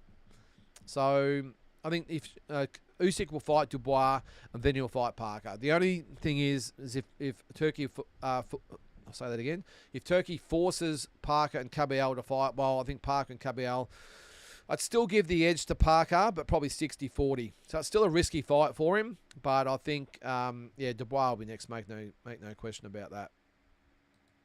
Has there been any news about Brock and his corner plus the trainer, says Sam. Well, Billy Dibb's been training with Brock, hasn't he? I don't think he'll be in the corner for the fight, but yeah, but it looks like it's going to be his dad and what's his name, Curtis Scott. I can't believe it, Sam, but that's looks like it's going to be the way. I'm pretty sure he might have asked Billy Dibb to maybe be in the corner, so who knows? It might transpire that way, but as it stands, it looks like it's his dad and Curtis Scott. Parker looked sharp yesterday. Shakur is boring to watch. Bivol's footwork was good. Close fight. Yeah, it was awesome, wasn't it? Naz says, I wasn't 100% sold on Ortiz, to be honest, but watching him slowly and methodically cut off the ring and then impose his style on Madrimov was pretty impressive. Credit to Robert Garcia. One of the best in the business, Naz. One of those trainers that if you see a fighter in the corner, you think this guy's going to be a good fighter, and you sort of worry about how the opposition's going to go. Because I've never seen him with an ordinary fighter in the corner, mate. He is elite. And they absolutely love him, all the fighters. We were there 10 years ago at his gym when the Maloney boys were there sparring Lomachenko and Gradovic and some other young kids there, and they just absolutely love Robert Garcia. It's a very, very tight-knit crew at his gym. This will be the start of Jason's climb to a belt. Let's hope so, Peter. Jason to win by decision. Yep, let's hope so, mate. Geez, I'm not that far behind. I'll race through a few, I think. Ortiz backroom is what I wouldn't mind seeing. I'm still not sold on Ortiz until I see that fight. That would be a ripper fight, Double G. I'd back Ortiz in that fight. I still want to see Bakram Murtazalyov back up the Tim Tszyu win. He caught Tim cold. I think we all know that. I want to see him in a fight like this with Ortiz or a Berenchuk. Who else is out there in the IBF at 154? So he's got Lubin. Yeah, I'm not so stressed about Lubin, although Lubin is capable. He's capable. Xander Zayas would be a good fight. Who else is there? Yeah, Boachok. Tim Tszyu still ranked number 10. Nikita's ranked number 15. There you go. Yeah, I think Lubin would test him, but yeah, Ortiz and Bakram, that would be a ripper fight, mate. Or I think, I don't know. Plenty of good fights anyway, mate. We'll move on. If I get talking about this, I'll fall further behind. Now, we're one round into the fight between... sorry, I've lost it here, guys. Hang on. I'll put it back in the chat. All right. This is a 12-rounder, by the way. It is... What are their names? Tsutsumi and Higa. Saya Tsutsumi and Dago Higa over 12 rounds. No titles over by the looks of things. Hang on, we'll go back to Carl. You all thought I was crazy picking Virgil over Tim when they were going to fight after the Fundora loss. Yeah, I thought Tim would beat Ortiz, mate, but I must admit I have changed my tune as well. Damien says, would rather watch Nikita fight the top than Tim. Tim's aura is absolutely gone. Well, give him a chance, Damien. I know the last fight wasn't great, mate, but I just want to see him respond against Joey Spencer. Now, if he has an impressive win over Joey Spencer, I'm certainly not going to be saying Tim's back and is going to beat these type of guys. But I still think he's capable of getting those fights, and who knows. Again, let's not forget, he had a pretty good first round against Murtazalyov, and then just got caught cold in the second round. So I'm not going to, as they say, throw the baby out with the bathwater.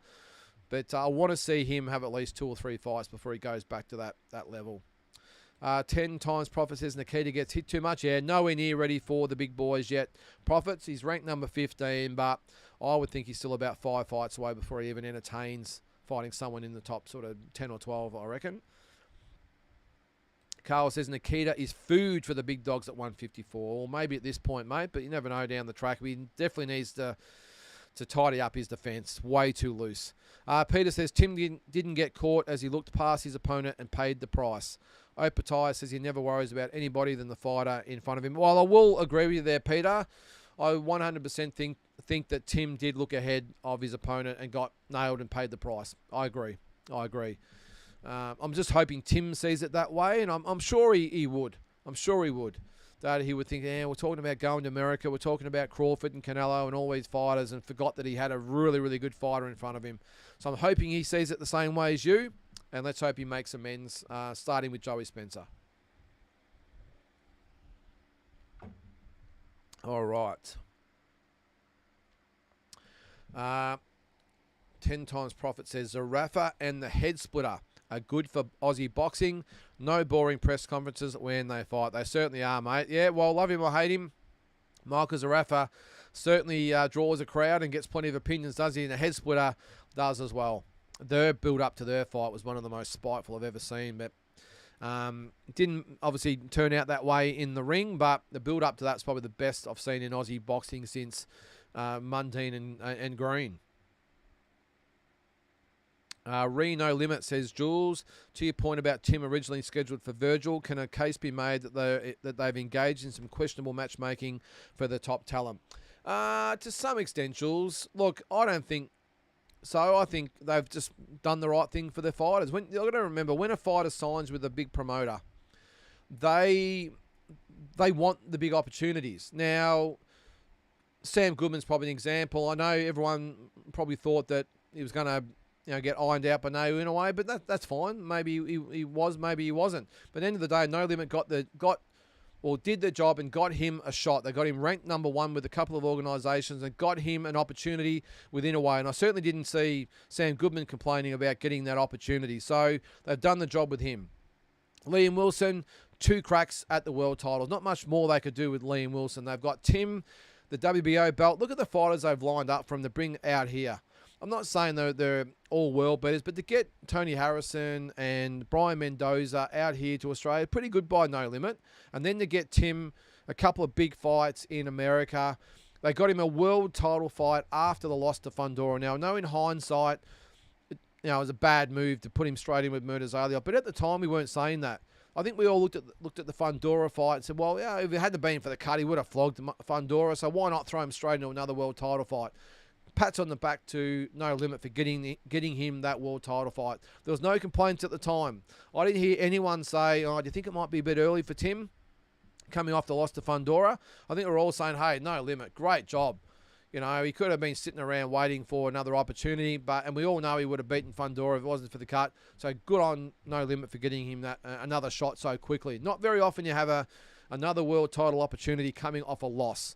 So I think they've done really well. So I don't agree that they've had some questionable matchmaking. I think they've done some extraordinary things for the talent, Jules. I don't think Liam Wilson was in line for a shot when they got him an opportunity. I don't think anyone had even heard of him over there. Sam Goodman the same. Hasn't really had those sort of definitive wins, but they still got him ranked in the top 2 or number 1 in a couple of organisations. So no, I think they've done a great job, mate. And look, end of the day, it's not their job to fight for their talent. The talent employs them or gives them a cut of their purses, whatever it might be, for them to get them the big opportunities. That's why they sign with them. And No Limit have done everything that they should have and could have done. Not their fault. The fighters haven't been good enough, mate. So, yeah, that's my view anyway. Damien says, Tim's confidence doesn't mean anything. Look how confident he was going into his last fight. He was. Certainly was. Sam the Man. Those welter/middleweight divisions in the 80s and 90s were best ever. Also Tyson, Roy Jones. Great era of boxing and nowhere near as much shit talk. Yeah, they just got on with it. Sam the Man. I think we all used to love Tyson with the aura that he had. Roy Jones with his talent. Just in the heavyweights back then. And Bo and Lewis and Holyfield. What a time to be alive. What a time. All right, Peter, this is going to upset you, but Canelo wouldn't carry Mayweather's bag. Well, he didn't, mate. They fought, didn't they? And Mayweather took him to school. Styles again, though, Peter. You got to remember Styles. There's no way Canelo would ever beat Mayweather, in my opinion, whether he was 23 or 33. He was never going to beat Mayweather against Styles.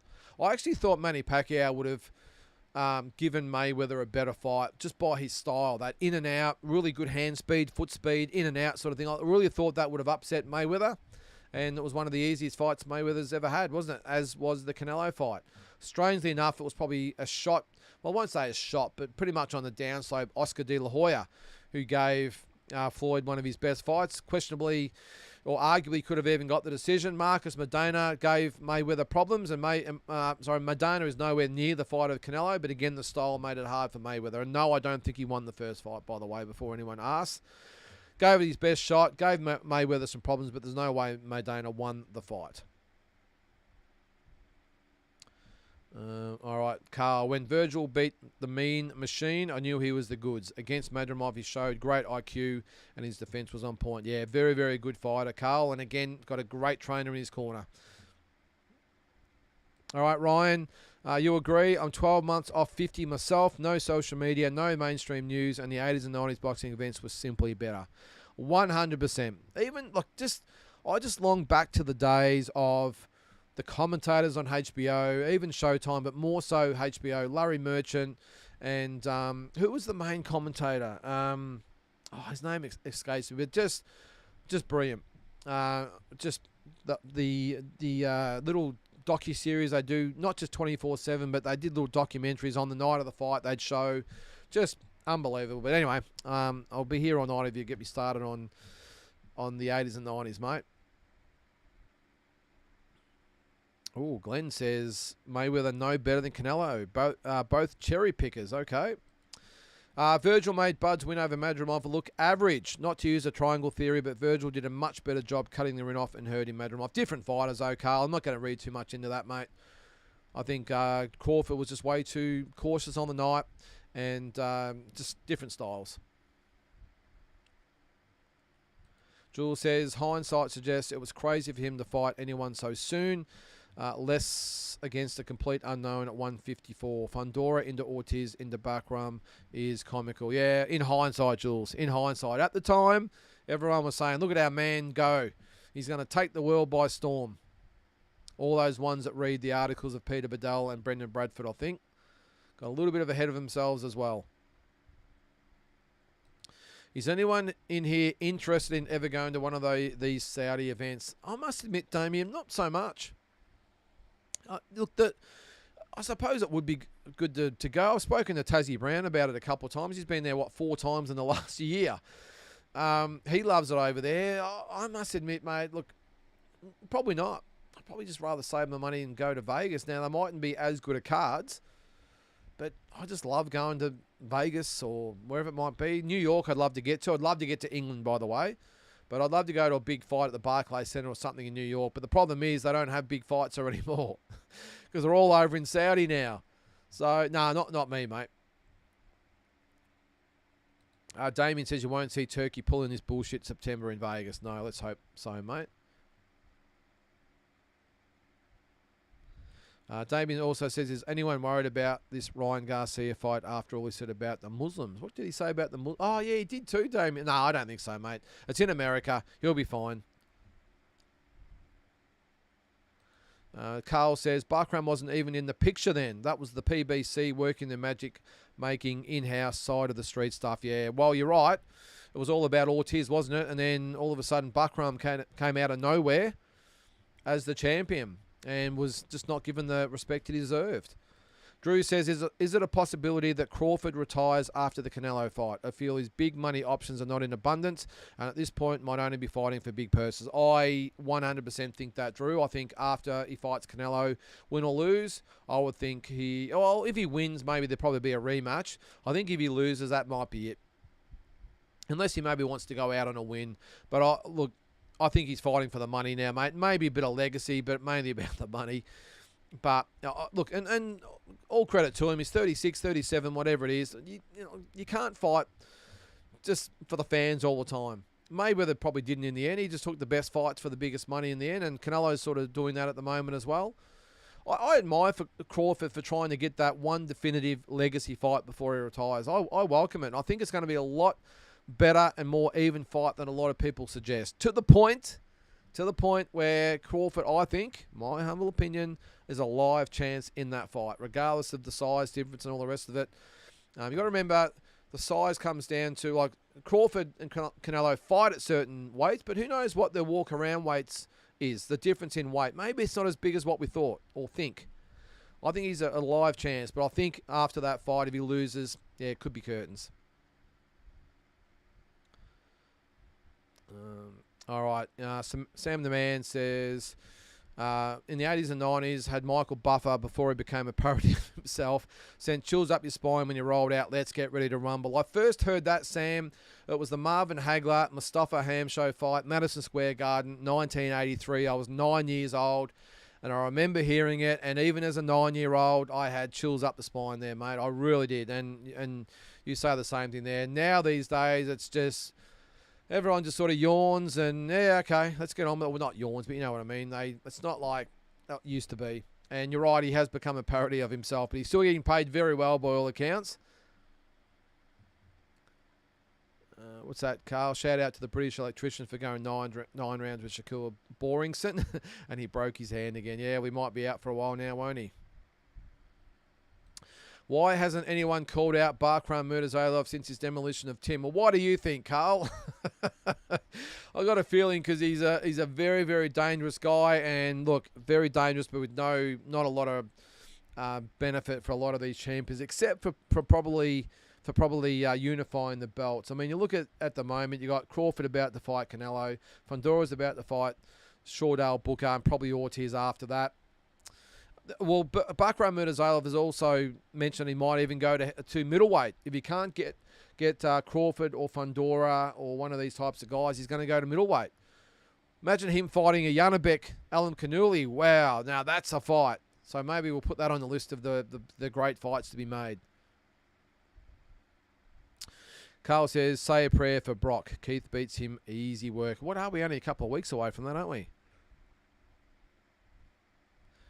Rich says, I'm not saying Rich Glazer is the end-all and be-all, but he said every round the judges turn in their scores. That's how somebody from the commission told Turkey the current scores. That's what I thought, Rich, that maybe the guy that gets the scorecards from the referee and records it as he goes, he's the one that's given Turkey a few of the eye rolls or whatever it might be.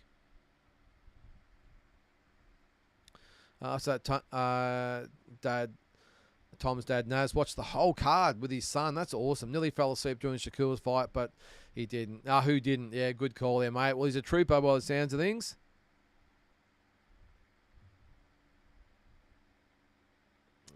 All right. Carl says, I remember Batman Boxing saying when he went to Wembley and watched Dubois and AJ, they were handing out Visit Saudi Arabia tourism brochures. Yeah, well, that's all it is. It's a big tourism campaign, Carl. What's that? Tourism won't work without alcohol. How did Chisora turn up with 5 guys off his nut? Good call, JYD. That's a very good call. I think you can get alcohol in some places. I've got a feeling in Saudi Arabia for these events, you might be able to get it at maybe the hotel, or I did read somewhere they had somewhere that they were able to get some alcohol. I'm not quite sure, but you would think that the feedback from most fans going over there, especially the Brits, would have been, look, if we're going to go over there, you need to have some way for the tourists to get alcohol. Isn't it amazing, again, when there's money on the line, how the morals and everything go out the window? All the Saudi officials who want all the Brits and Americans and all that over there, maybe some Aussies one day, who all love a beer when they go, they've just bent the rules just a little bit, and all of a sudden the whole thing with the religion isn't so important if it means getting some extra cash in the tills over there. I don't know. All right, Peter, heard Fury's manager saying that Nyika had been touching Bacoli and other top heavyweights up in sparring before the Opataya fight. Okay. Yeah, well, lots of things come out of those camps. I never really believed too much. Sam the man, Maloney brothers, the 2 nicest blokes in world sport. I just wish they had that 10% extra shit in them. Yeah, they do sometimes, Sam. I agree they are the nicest blokes in world sport. They certainly are. And if you've never met them, they are real. Like everything you see on screen when they get interviewed, that is the way they are in real life. They really are. And I've been with the guys since 2014. And from their first turn pro to where they are now, promoting them in their early career, and then having lunch with Andrew as recently as the Opataya fight on the Gold Coast. And they have literally not changed one bit. Not one bit. And these are the guys that have been on all the big cards, the MGM Grand and everywhere else. And they have not changed a bit. And they are just the best blokes you'll ever meet. And that's why I just wish them all the best. I really do. Ryan, I was waiting for something. Are you laughing here? Jagger Smith is out for 12 months with a knee. Being a Blue supporter of over 40 years, it's heartbreaking for him and the Blue supporters next year. Are you laughing at me or yourself there, Ryan? I'm not even going to start on the footy. Fair dinkum. I think I'll just stick to the boxing this year, mate. Fair dinkum. If you don't follow the football, our number 3 draft pick, not to say all our hopes were pinned on him, but we just had an absolute gun come into the club. Everyone's up and about, and he's out for 12 months with an ACL. Not good. All right, Drew, not interested at all in Eubank versus Ben. What is your interest level? Because mine is non-existent. 0. So maybe a 1, Drew. Just a passing interest, mate. Couldn't care less. What's that, Damien? Going off your spelling, I know what category you fall into. What's that supposed to mean? I think my spelling's okay, isn't it? Or are you talking about someone else? I'm not sure. Walking. Oh, thanks, Damien. Appreciate that, mate. It's pretty basic, though, isn't it? Walking boxing. Very, very basic. If you haven't seen it before or listened to it, it's simply me walking my dog, talking about what's happened in the last 24 hours in boxing. That is it. Goes for a sort of 17, 18, 19 minutes, and that's it. So tune in if you haven't yet. All right. JYD.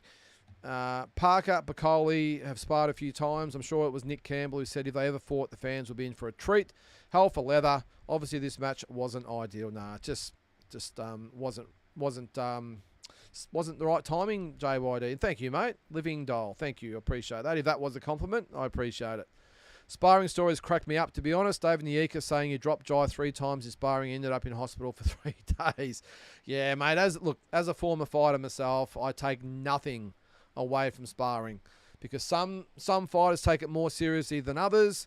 Some, let's just say it's a world champion, they fight maybe a contender as a sparring partner, and the contender, nothing to lose, goes in there fresh, on weight, strong, and they give it their everything. The champion who's using that guy as a sparring partner might be in the last few weeks of his training camp. He might be in the middle of a training block. He's starting to maybe bring his weight down a little bit. He might be a bit sore, a bit tired, a bit cranky. Might be trying some different things in sparring they've been working on. It means nothing in sparring. So the next time, guys, you hear someone say, oh, such and such did this to some other fighter, disregard. It means nothing. I assure you. Bill Hack, how are you, Bill? Watching fights are these two girls, best commentators they can find. I did see that. I was waiting for someone to comment there, Bill. We've got Michaela Mayer. I'm not quite sure who the other one was. I'm not really taking much notice, but I can't hear it, Bill. But, yeah, I think they're obviously not there either, Bill. I think it looks like they're in one of their bedrooms, I think, or some closet somewhere, but they certainly aren't in Japan, I can assure you. Yeah, I hope he comes back too. That's David Nyika, mate. Very, very good fighter and a really, really good young guy too. What's that, Sam? Oh, thanks, mate. Legend for doing the Jason fight. No worries at all. Aussie, Aussie, Aussie. Yeah, let's go. Jules, what does Jai need to do to get into the top 10 pound for pound? Can he do it as a cruiser? Yes, he can. Not far away, mate. If David Benavides has just got himself in there, I think Jai Pattaya would be 11 or 12 for sure. What's that? How the hell, says Wayne, is Shakur ranked number 9 on the pound-for-pound list on BoxRec? He hasn't fought anyone I've heard of except for Oscar Valdez. Don't go by the BoxRec list there, Wayne. That is the worst thing you can do, mate. Go to... Probably the Ring is probably the best one. Let's have a look at boxing scenes pound for pound. They've got Alexander Usyk at 1, Terence Crawford at 2, Naoya Inoue 3, Jesse Rodriguez 4. Okay, Artur Beterbiev 5, Dimitri Bivol 6. You would think that would now change. Canelo Alvarez at 7, Tank Davis at 8, Junto Nakatani at 9, Teofimo Lopez at 10. Now, you would think these have got to be updated slightly. I'm not sure I'd have Teofimo Lopez in there. I would probably have David Benavides in front of Lopez. Lopez just doesn't fight. Although Tank Davis doesn't do a lot of fighting either. But yeah, I think Jai Pattaya would be... 11, 12, maybe 13, but definitely up there. What's that, Shadow Boxer? Yeah, the BoxRec system works on a stupid algorithm. States and stats never make any sense. Well, here's a good one for you guys. Let me bring up the Aussie pound for pound ratings. This will give you a true indication of it. No, it's boxing. Where are we? Australia. Let's have a quick look. I know I'm running out. Well, we're only in round number 7, so I'm going to keep going with talking boxing until Jason and Nasukawa start their walkout. So we've got a bit of time. Where are we? All right, let's have a look at the pound for pound fighters at the moment. All right, so they've got these. This is the pound for pound rating. Oh, hang on, we've got Andy in the chat with a super chat. Sorry, guys, I'll quickly go down to him before I do that. Hello, fans. Subscribe, share, smash that like button, please, folks. Great stuff. And $10. Thank you very much, Andy. Very much appreciated, mate. All right, I'll just go. All right, here's the rankings. The pound for pound rankings to box rec. This is the Australian pound for pound rankings. Number 1, Jai Pataya. Have to agree with that. Number 2, Sam Goodman. Number 3, Liam Paro. Number 4, Tim Zhu. Number 5, Justice Huni. Number 6, Nikita Zhu. Number 7, Jason Maloney. Number 8, Connor Wallace. Number 9, George Kambosos. Oh, this won't go down well. Number 10, Michael Zarafa. And a couple others in there. 11 is Andrew Maloney. 12, I'm not going to say him because his name's Alexander Derviatov. Now, he's actually a Russian fighter. I've got a feeling... Let's have a quick look. Oh, no, nationality Australian. Residence... Oh, no, okay. Who the hell? He's 16-0. Never heard of him. All right. So he's at number 12. Liam Wilson at 13. Iman Kadaev is 14. Well, he's a Russian. We're not going to count him. Matteo Tapia, 15. Let's see the guys that aren't part of it that maybe should be. Outside the 15, you've got guys like Dana Coolwell, Rowan Murdoch, Brock Jarvis, Joseph Goodall, Isaac Hardman, Alex Winwood, which is a interesting one. All right, well, out of that was I'll quickly do the countdown again. Anyway, 10 is Michael Zarafa, 9 George Kambosos, 8 Connor Wallace, 7 Jason Maloney, 6 Nikita Zhu, 5 Justice Huni, 4 Tim Zhu, 3 Liam Paro, 2 Sam Goodman, 1 is Jai Patai. Now, out of that, I would probably throw in... I would definitely have Andrew Maloney and Liam Wilson in the top 10. Maybe Matteo Tapia. And out would go probably Connor Wallace... Nikita Zhu, and Michael Zarafa. There you go. All right, I'll go back. Where are we?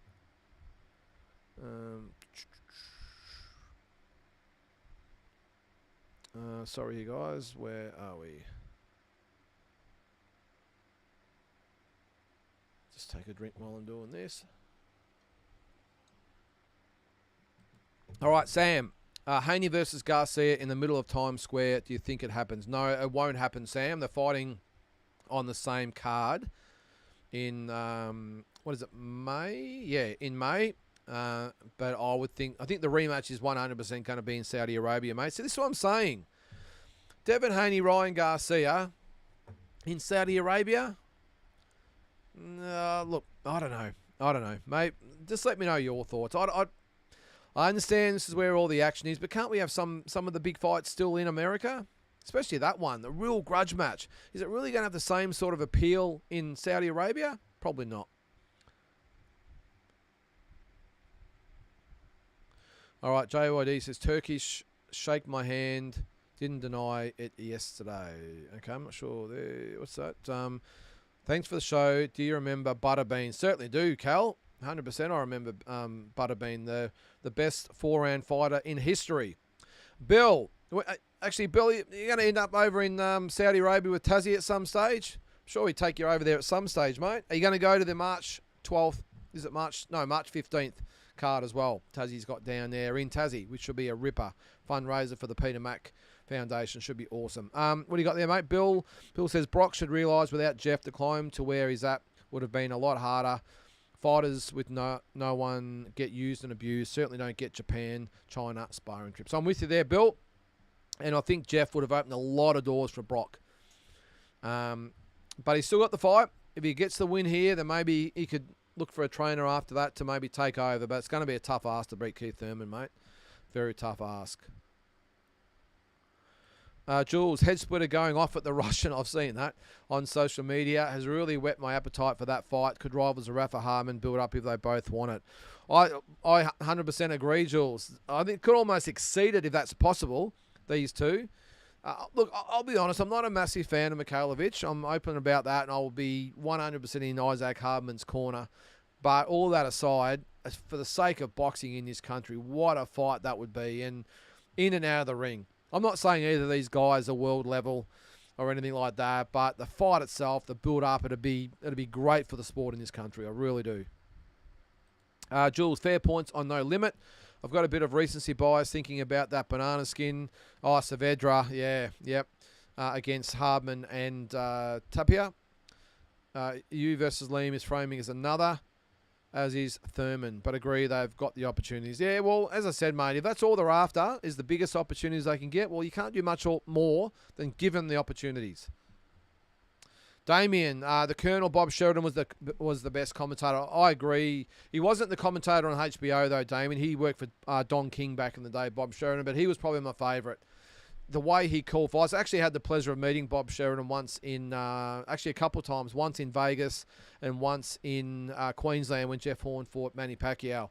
He's passed away now. That Bob, the Colonel. So rest in peace to him. But he was a great commentator, mate, and a really, really good guy.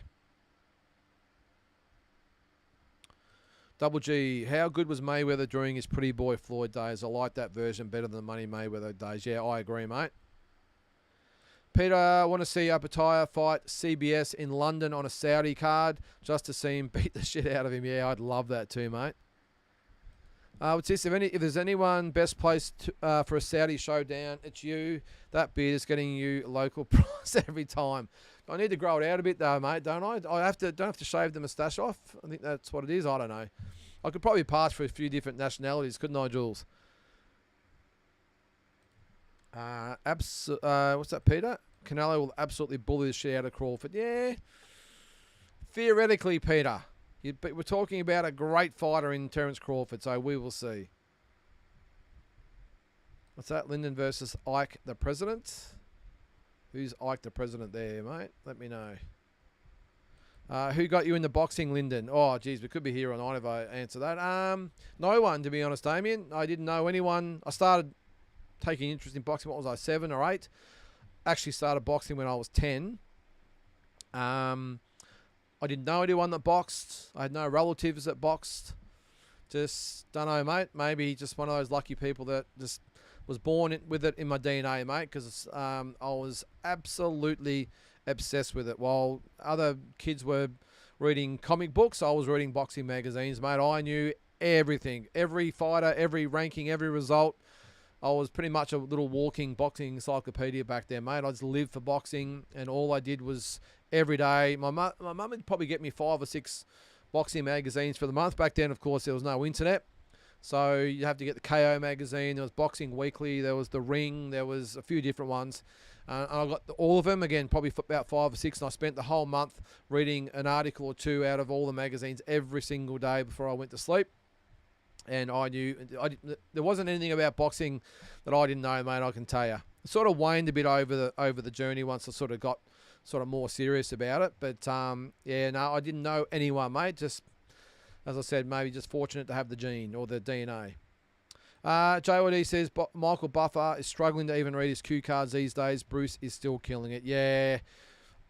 I've said on here before, mate, that oh, hang on. Someone's just hit the deck there. This could be it. Yeah, with the Usyk and Fury fight, he didn't announce that well at all. He didn't say the new or the still, whatever. He just said, and from wherever it was in Ukraine. I didn't like it. He stuffed that up big time. Carl, Murtazawa of Janabek would be a war. His demolition of Mikhailovich was unreal. Yeah, geez, he made him pay, didn't he? All right, we've got about 10 minutes to go. This fight looks like it's going to be... What a bloodbath this is, by the way. It's been a ripper fight. I've just sort of been taking quick looks as I've been going. As I think we end might be the 9th round. Both guys are blooded up. Really marked up. I'll just have a quick look in a second, see what round we're up to. Peter, Blues are cursed. Yes, we are, mate. Can't take a trick, unfortunately. Carl says, Janabek turned up in Australia the day before the weigh-in and didn't acclimatise at all. That's crazy. Yeah, mate. Got here the day before the weigh-in, did the job, and then got on a plane and went home. That's all he had to do, mate, didn't he? Well, Mikhailovich, there's no way he should have been anywhere near a world title fight, mate. Let's face it. I mean, it was almost embarrassing that he was in there ringing because he was so far out of his depth. It was just ridiculous. Daniel, nothing better than watching these lighter weight Japanese fighters. All action, don't stop throwing, highly entertaining. 100% with you there, mate. This has been a ripper. I don't really know who these guys are, but what is the records of them?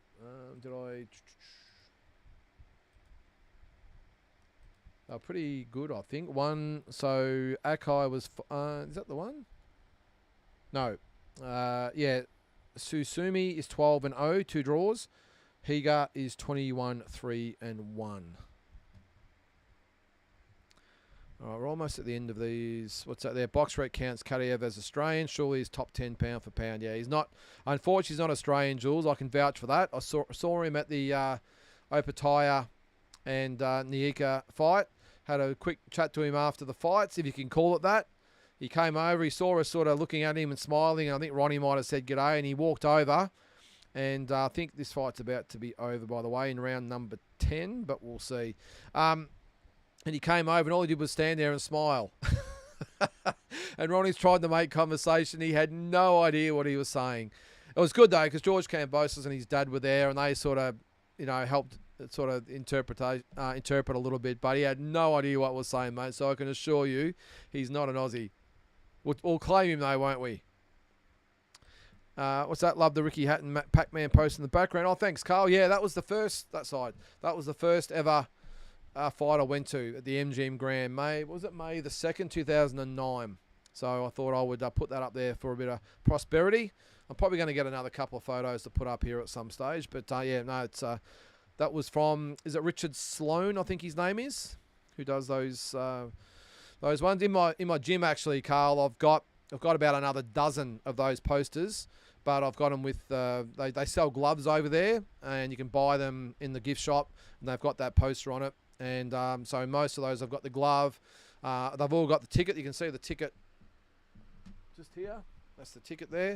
A lot of money on the walls, I can tell you, Carl. But yeah, I've got the glove, and some of them have got different little special edition casino chips or whatever little things I can find, and I've got them in box sets. One of the best ones I've got is a Canelo and Mayweather sort of box set. It's 3 different posters of that type of poster, all different ones, and I've got it. It's a massive frame, but it's got a glove, it's got the ticket, it's got the casino chip, and I can't remember. It's got some, it might have a photo of me at the event as well, but all in this massive big picture, mate. So I like getting all those big fights commemorated in some way. Got to the point that I run out of wall space, so I've stopped doing it now. I might put them all at the pub. True. Not sure, but more joy to my life than Bob Sheridan or Colonel Sanders. Yeah, I'm with you there, mate. I actually went to Colonel Sanders' grave last year or the year before when I was in Kentucky. Went to see Muhammad Ali's grave in Louisville, and yeah, I saw the Colonels there as well. All right, end of round number 10. This has been a ripper. All right, Jules. Janabek sitting there quietly in the Fox Sports studio while Andre and Peach went off, then claiming to delay the stoppage to punish Mikhailovich. Legit psycho move. Yeah, well, I remember seeing Janabek in the States. It was on when Jason beat Astrolabio. Janabek was in the main event. I remember coming out to watch the fight. It only lasted, I think, 2 or 3 rounds. I just remember thinking, this guy is a legit killer. I know the opposition wasn't great on the night, but I remember thinking this guy is rough and tough. And when they said he was going to fight Mikhailovich, I literally worried for Mikhailovich's safety. I thought he could kill Mikhailovich, and probably if he really tried to, almost could have. But look, credit to Mikhailovich for lasting, I will say. But Janabek is just a different level. And Peach, I was sort of hoping Janabek might sort of give him one too, I'm being honest. Hope he doesn't watch his show, Peach. What do you got there, Bill? I'll be in Taz for the 15th show on March 15th. Monday, an exhibition will be a great night. As for Saudi, I only follow Aussie fighters. Good call there, mate. It is a great fight there, Mutty. Who would you have as the face of boxing? Canelo, Crawford... is that Usyk or Inoue or Tank or Jai? Nah, still Canelo, Sam. Make no mistake about that. The question, I suppose, has got to be who's going to be the face of boxing after Canelo retires. And Crawford's not far away either. You would think Inoue, but Japanese fighter, doesn't really speak English. Going to be tough to be the world face of boxing. But he's probably the best example we've got. Was that Jules? Yeah, Kadaev, definitely not an Aussie currently, but fantastic that guys like that choose to base themselves here. Great for the domestic scene. And he seemed like a really good guy. And he reminded me a little bit like a Triple G, who you see him in person. I mean, they're absolute killers in the ring. And you see him outside, and they're so such good guys. I mean, I've met Triple G a couple of times. Such a gentle guy, and you would have seen that photo of him when he's just dressed like a school teacher. And it's just so unassuming, and think that he was the fighter that he was. And Kadyrev's the same. He literally just came over and stood there and just smiled at us.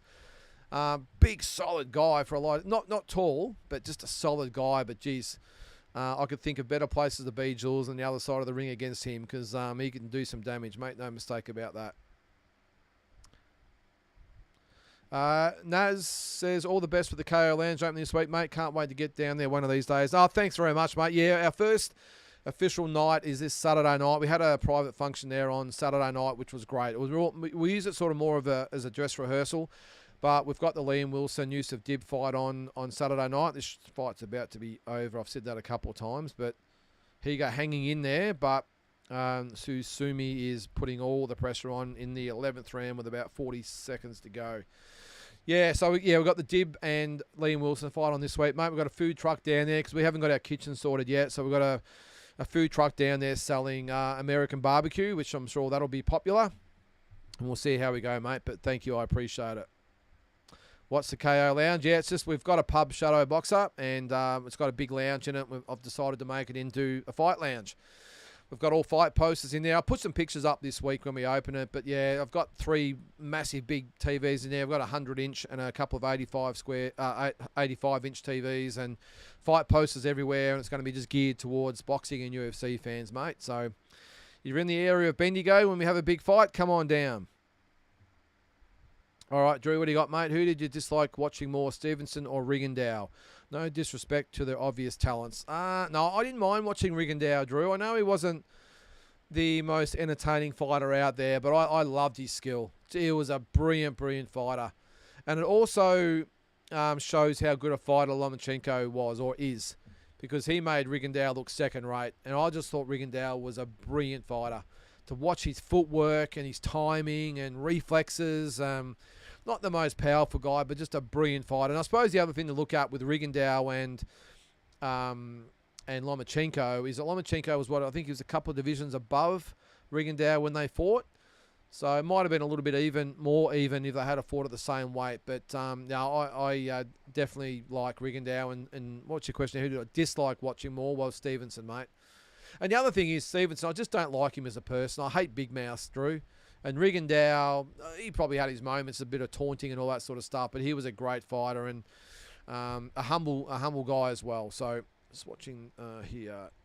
We're in the last round here, guys, or are we? Or is it over? Hang on. No, round 12.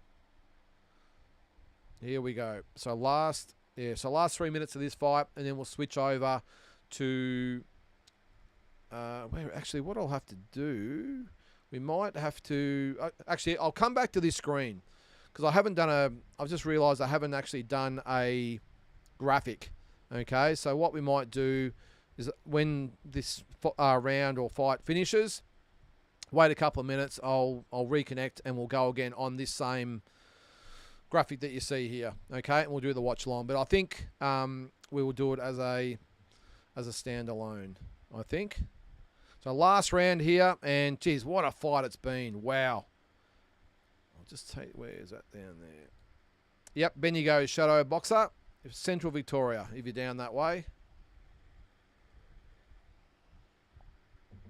All right, so we have 2 minutes to go, round number 12.